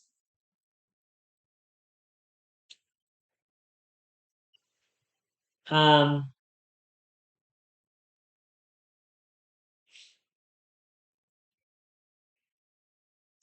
I'm going to lose the resources because I just can't.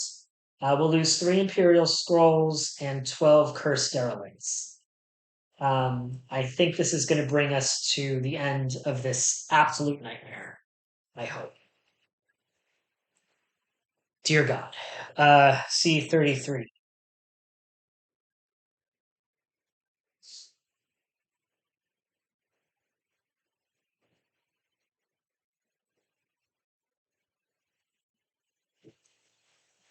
The Bablos' eyes glint. Well, They clear their throat, looking down at the papers before them, and, with a swift, decisive motion, crossing through several names. would you look at that? A whole bunch of cancellations. Looks like there's an opening in the schedule of the Eternal Treasurer. He'll be delighted to meet with you. You feel uneasy and try not to think about the people who lost their place because of you, the need they may have that you've now denied for your own convenience. Whatever. What if their livelihood depended on the meeting you just stole, their very future? Oh, wow. Not now, of course, The official continues. for the Eternal Treasurer is not here. Look for him on the Treasury's circuit. This is the writ of belonging you need signed. They hand you the piece of parchment. This is evil. We get 6 Imperial Scroll resources.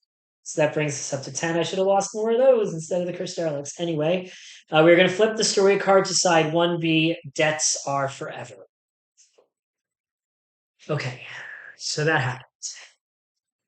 Oh, we have a new picture that we'll be able to use for our thing. Look, it's a new picture. Oh, it's a new picture. Okay. So we're going to, that's 1B. That's that. Story Doom card, story card, 1B, go to paragraph.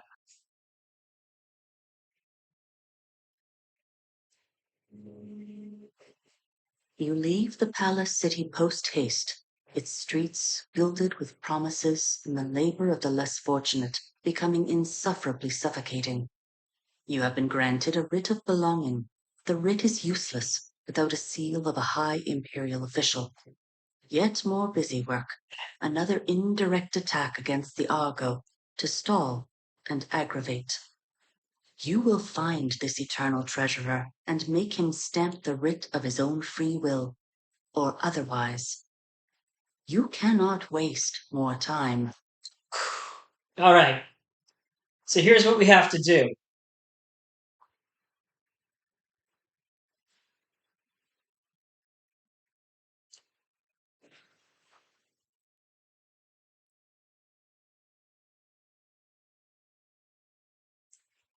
We have to visit 5 Empire treasuries and bargain with the Eternal Treasurer. You need to find the touring office of the Eternal Treasurer to make him stamp your writ of belonging. Each time you explore a new map tile with a city, you visit the local Bablos official. This automatically and retroactively includes all the map tiles you have already explored up to this point. Okay, so we have one. When you reveal the 5th city this way during the story step, C0038, you can also place progress tokens on this card to pay for bribes to bring the Bablos to you. If there's 2 progress, this story card is treated as 1 city. 5, it's treated as 2. 7 or more, it's treated as 3. Okay, so that's doable. This has ceaseless aggression again. As long as you're on story 1B at the start of each timeline battle, add 1 random cursed trait. And then on the timeline, it says the first acclamation is tied to the law of bargains. You cannot acclimate your exploration deck as long as you are on story 1B. If you advance the timeline to the second acclimation while on 1B, you lose the campaign Baron Eons. Now, this is a little confusing to me because in the guide here, it says, I think that oh no, it says here postpone this acclimation until you reach story 2A. So I have to try to get this done by day 18 or I'm going to slow down my acclimation. All right. That's fine. Everything's fine. So we finished that. We're still on the story phase, which means that we are going to do Inward Odyssey number 63. This turned out to be a much longer game session than I expected. I'm really glad I waited until today to do this because I would have never had the energy to do all this last night with where my brain was at. This is going to have more of those rando cipher things with language we don't understand, but that's fine. It's called The Glass Blower. Come on, load story. Load story, load, load, load for us all. Load for us all.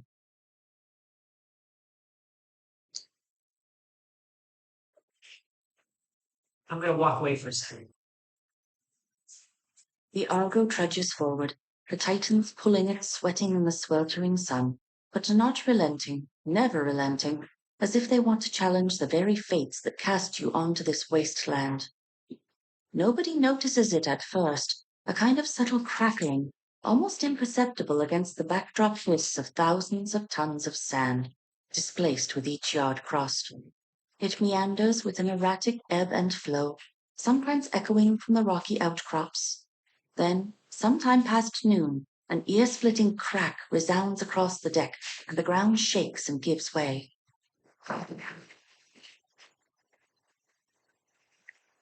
The Argo comes to a stop, precariously tilting starboard, as if it had run aground an even shoal. There is a fault in the ground below, like after a massive earthquake, revealing a sheath of crystalline rock or glass. Merely seeing it sends some of your local guides packing. Others start to recite protective prayers. Bad luck, one of them tells you.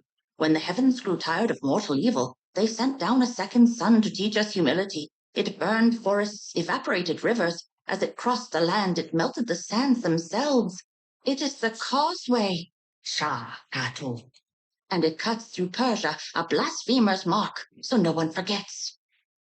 Some scholars of the last academy actually believe this may be an oral history of the eschaton, of the elusive zero-point entity that left scarcely any evidence of its existence. The glass, for it is some kind of glass, has peculiar suppressive properties. It resists paracausal effects, but once they do penetrate its outer layer, it traps them inside without an outlet. This is what gives it the fantastical colors, the golden hue of the Midas touch, the violet grey of wind blight, the "You do not guess the shape of the world by looking at it through the wrong end of a broken kaleidoscope," she says, startling you. A nymph? You look to her face and find none, just a cloudy mirror reflecting your shock. She cocks her head, catching just a tiny bit of sun, and the reflection blinds you. When you come to, she is gone. In the distance, the tower looms, glistens in the morning sun, shimmers like a reflection in a still pool. What is that thing made of, you wonder, if it is supposed to hold all the curses? Can a tower be made of glass? Is that Pandora's jar imbibes all dreams? The wind carries off the words of the nymph. I just remembered now that I'm supposed to be using that Pandora Tower miniature and have it always be one space away from me on the map, and I just haven't been doing that. Hopefully, I'll remember next time. I'm not going to go dig it out and put it together now because I'm hoping we're near. Oh yeah, I'll go ahead. I'll get it. I'll dig it out because I should have been doing this the whole time, and I suck at life. I am a bad host to this group. Let's go ahead.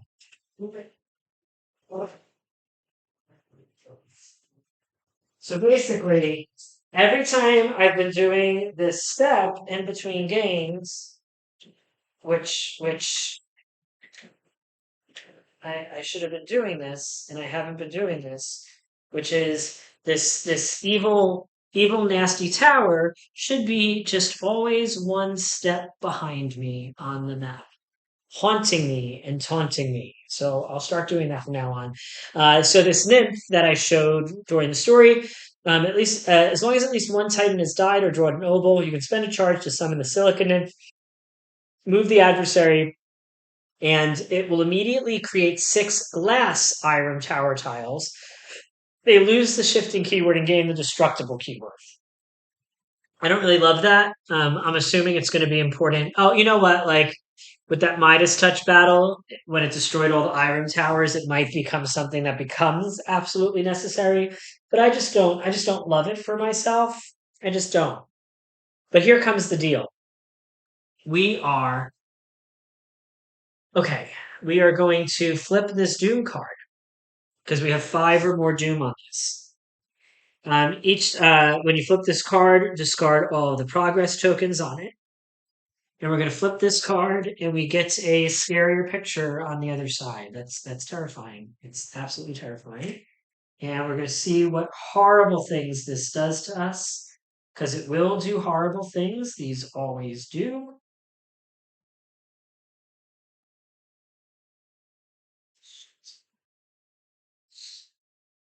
You have been here long enough to understand that this land offers paradise to a few and Hades to the rest. And yet it somehow thrives and grows, grander, more opulent. It is all to do with Pandora's jar, that tower of curses. There are many ways to find it, you figure. One is to seek audience with the ruler of the land. But the smarter one is to look for the place it was built, Uruk. That is where you will go. Okay. We're going to shuffle the Curse Lenders and String Wish exploration cards into the exploration deck. Those are probably going to be terrible. When there's 6 Doom on this card, we'll see a paragraph. We can do Doomed Investment again, and when there are 4 tokens on this card, we can get a Wished Gear secret card. And if we archive this, all of the progress tokens on it are lost. I thought that was going to lead to a battle of some kind, but it didn't. But let's find these 2 things. What was it? It was Curse Lenders and Stringwish. Curse Lenders, Stringwish. And I'm not going to read the terrible things that it does. I'm just going to shuffle these on into the deck. And when they come up and ruin our lives, they will come up and ruin our lives. So we've made it all the way to the end of that phase without a battle happening. I thought for sure there was going to be one with it being both a story card and a Doom card, but I guess that is not what is going to happen here.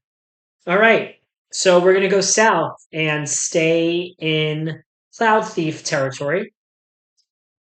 So here is our new tile right there. More desert, more stuff. Let's see if we can find any numbers on it. If we continue going south through here, we'll stay in cloud territory. But if we go to the right or the left, we're going to start to veer into Aristotelian territory. We're going to have to move this whole map up. So that's going to go there. That's going to go there. That's going to go there. Oh, my board is falling apart because this game has been played so much. It's actually literally tearing. And we're going to get tiles 34 and 26 to attach onto here. 26. Looks like it will continue going south. And 34. So I should probably be in the future doing this as though it's going to be a vertical map. Because it seems that is the way things are going. That's always going to be this rivulet. Pandora's jar moves right behind me. That's like a giant ass dead tree across all those tiles. But anyway, Pandora's jar is going to come over here. We're on the map going to reveal this. We're going to move the Argo there. We get a progress token. So we're going to go ahead and put that progress token on our story because we need to get out of that in the next like 7 days, basically. 1B, 0. I feel like we're in danger of losing this one to Doom for sure. We mark the next thing on the timeline. We're going to get some extra Titans back here. We're going to be able to get the gold transmogrify ability here. All this great stuff's going to happen. We really, really, really want this Dahaka to get here now. We do not want to be fighting the Dahaka on the same day as we're doing another level 1 battle. It's just draining to fight 2 battles in one game day. We do not want that to happen. But anywho, let's see how our exploration step goes today on day 11. We're on day 11. So this ran from day 7 to day 11. That's a lot of days for one vid. It's in a lot of stories. A lot of stuff has happened. But let's see what we have got here. We're going to draw those 2 terrible curse cards because probably what we really want is that cackle to come out now. We want the cackle. We want the cackle. We want to make the Dahaka fight happen while we have some space before the next battle after it to get our to like. We always want to have 3 Argo Fate when we do a battle so that we can lose 3. Is down to. So here is it's an Imperial outpost. No movement from the Dahaka. We are friendly, so we get 2 Imperial Scrolls. We should not have gotten rid of those Imperial Scrolls from the Cursed Derelict. We lost all those Cursed Derelicts. Come on, cackle, cackle, cackle, cackle, cackle me, baby. Cackle me, honey. Cackle, cackle, cackle, cackle, cackle me. Cackle me, baby. Cackle me, honey. I'm making up a terrible cackle song. Yeah, shit happens. What can I say? All right, cackle, come on. We have. Oh no. Oh wait, this isn't going to be bad. This is a Cloud Thief skiff. We're friendly, so we get 2 more Imperial Scroll resources. We now have 14 Imperial Scrolls, 1 Babylonian contraption, and 4 Cursed Derelicts. Our Argo Fate is still 5, so we don't get a random curse. So thank goodness we did not get that extra Argo Fate before, because that would have really sucked here. All right. Come on. Come on. Come on, Crackle. This is not a Crackle, and the Dahaka is not going to move at all today. Instead, it is Cursed Steps. We get a Blackened Halo. Well, we now have 3 of those. Great. No, doesn't give us what we need. Does that I don't know, we'll see in a second. So first off, we are going to build that gold transmogrify. So we have it now.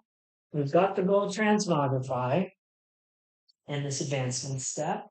Going into the book, going into the book, going into the book. So we're now in a much better space for this next fight on day 13. The alchemical process is highly unstable, but remains the fastest known converter. Here is the card, and that lets us choose a Titan, roll 2 black dice, count the number of wounds, turn as many of that Titan's Midas tokens into Ambrosia tokens. It is of the utmost importance to us in this fight against Midas that's coming up, and that's going to give us hopefully some more things. Project list, gold transmogrifier. That's going to give us access to Midas core sighting. Cool.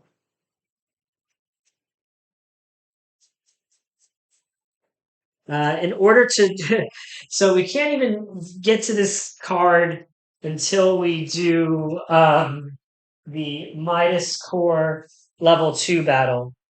But we'll show the art anyway. It shows that terrible thing flying around the ship. And it says, severely maligned, it spreads the Midas touch and other more exotic curses. So that is now in our project deck.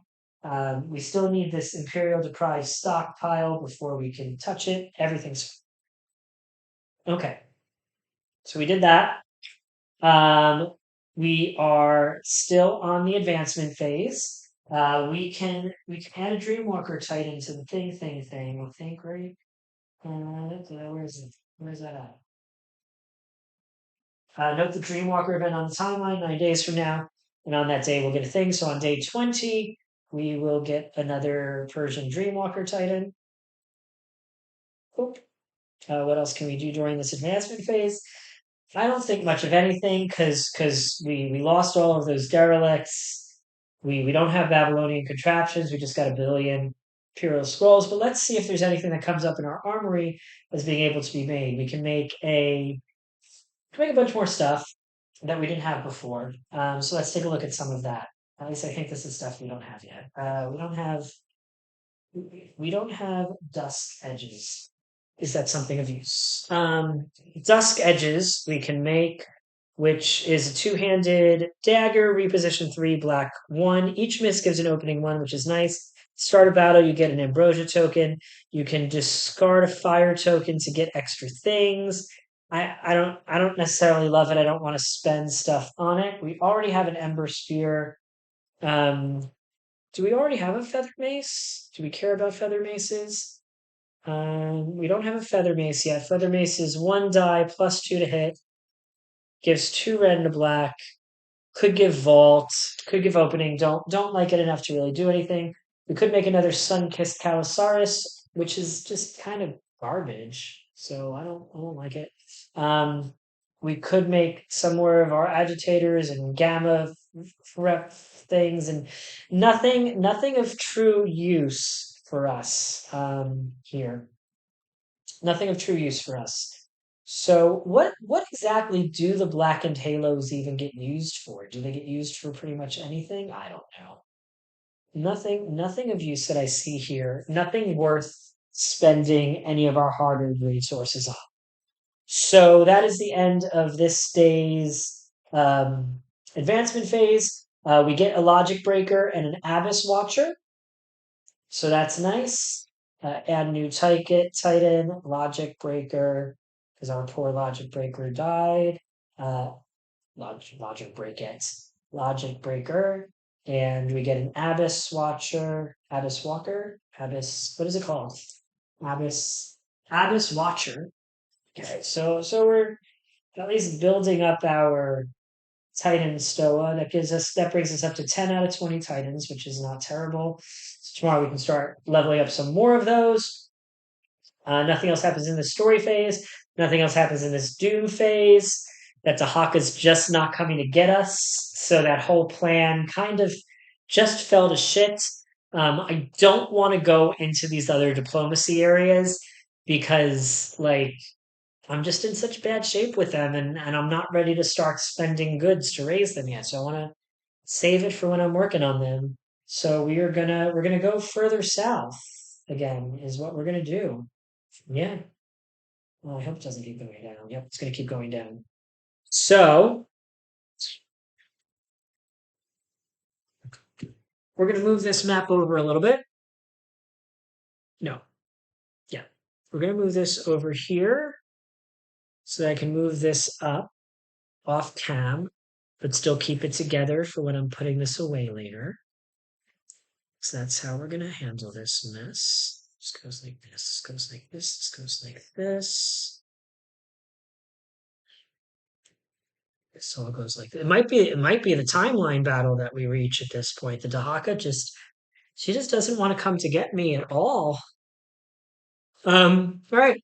So we're gonna reveal tile 26.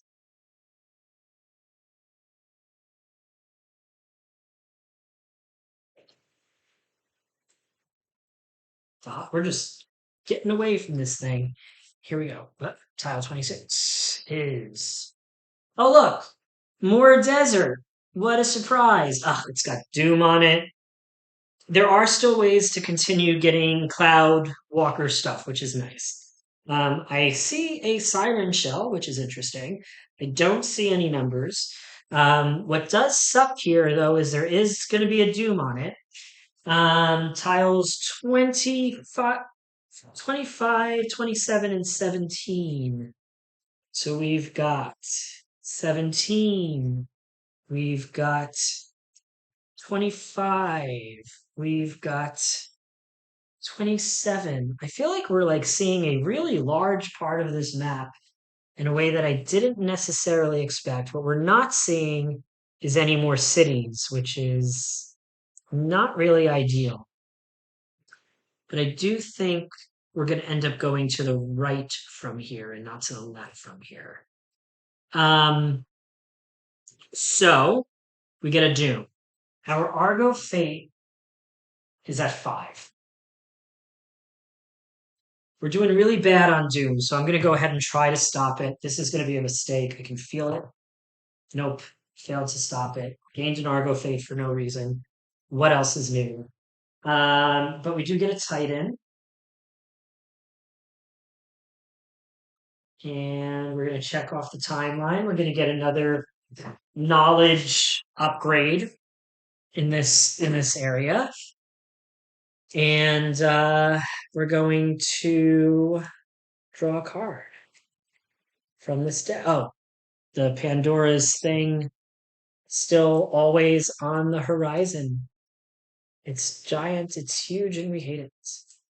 But we have a map. A map. Okay. Give us a crackle and not one of the bad things. It's the Wrath of the Anemone. And this is the one that there's an ability that lets us block, which is going to be the ability that we were actually going to study this time, I think, too, right? Because it was Sandstorm Navigation that we needed. We needed to clear out Sandstorm Navigation to get to Argo Cloud Operations in order to increase our Argo limit. We would have had enough for Sandstorm Navigation, which would have let us ignore the effects of this specific card. We randomly determine a saleable direction, and that direction is right, which is the way we were going to go, because of course. And we are going to place a sandstorm token on it. So I don't know if there's multiple sandstorms or just one. I'm just off camera right now looking for another sandstorm token, potentially. I don't think there is a second sandstorm token though. I think it's only the one. Yeah, I don't see any else. So I think we just move the sandstorm from here to here. And so we have to note that on the map. So we're going to, from here, tile info, remove note. And we're going to put a note where we are. Sandstorm East.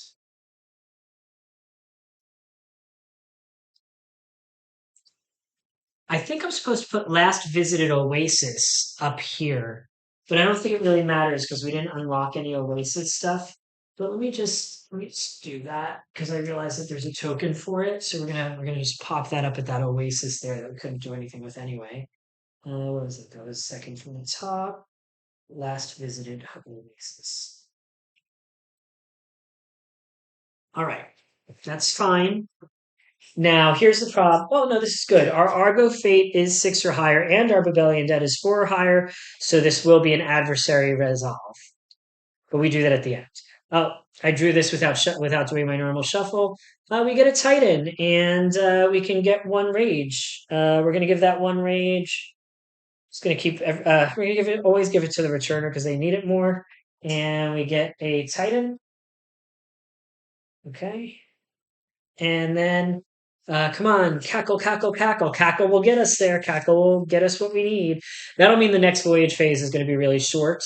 But the next voyage phase is going to be really short no matter what. I was just doing that for focus.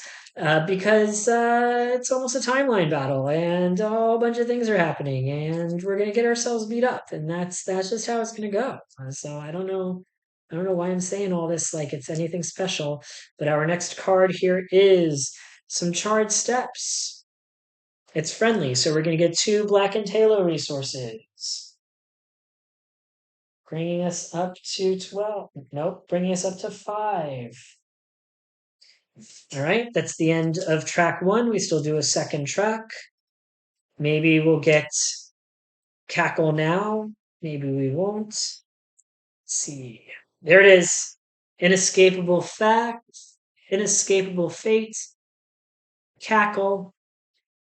This is gonna get the adversary to us for sure. So that's gonna happen before anything else. And finally, we're gonna get 2 burnt out grace from this shattered throne temple.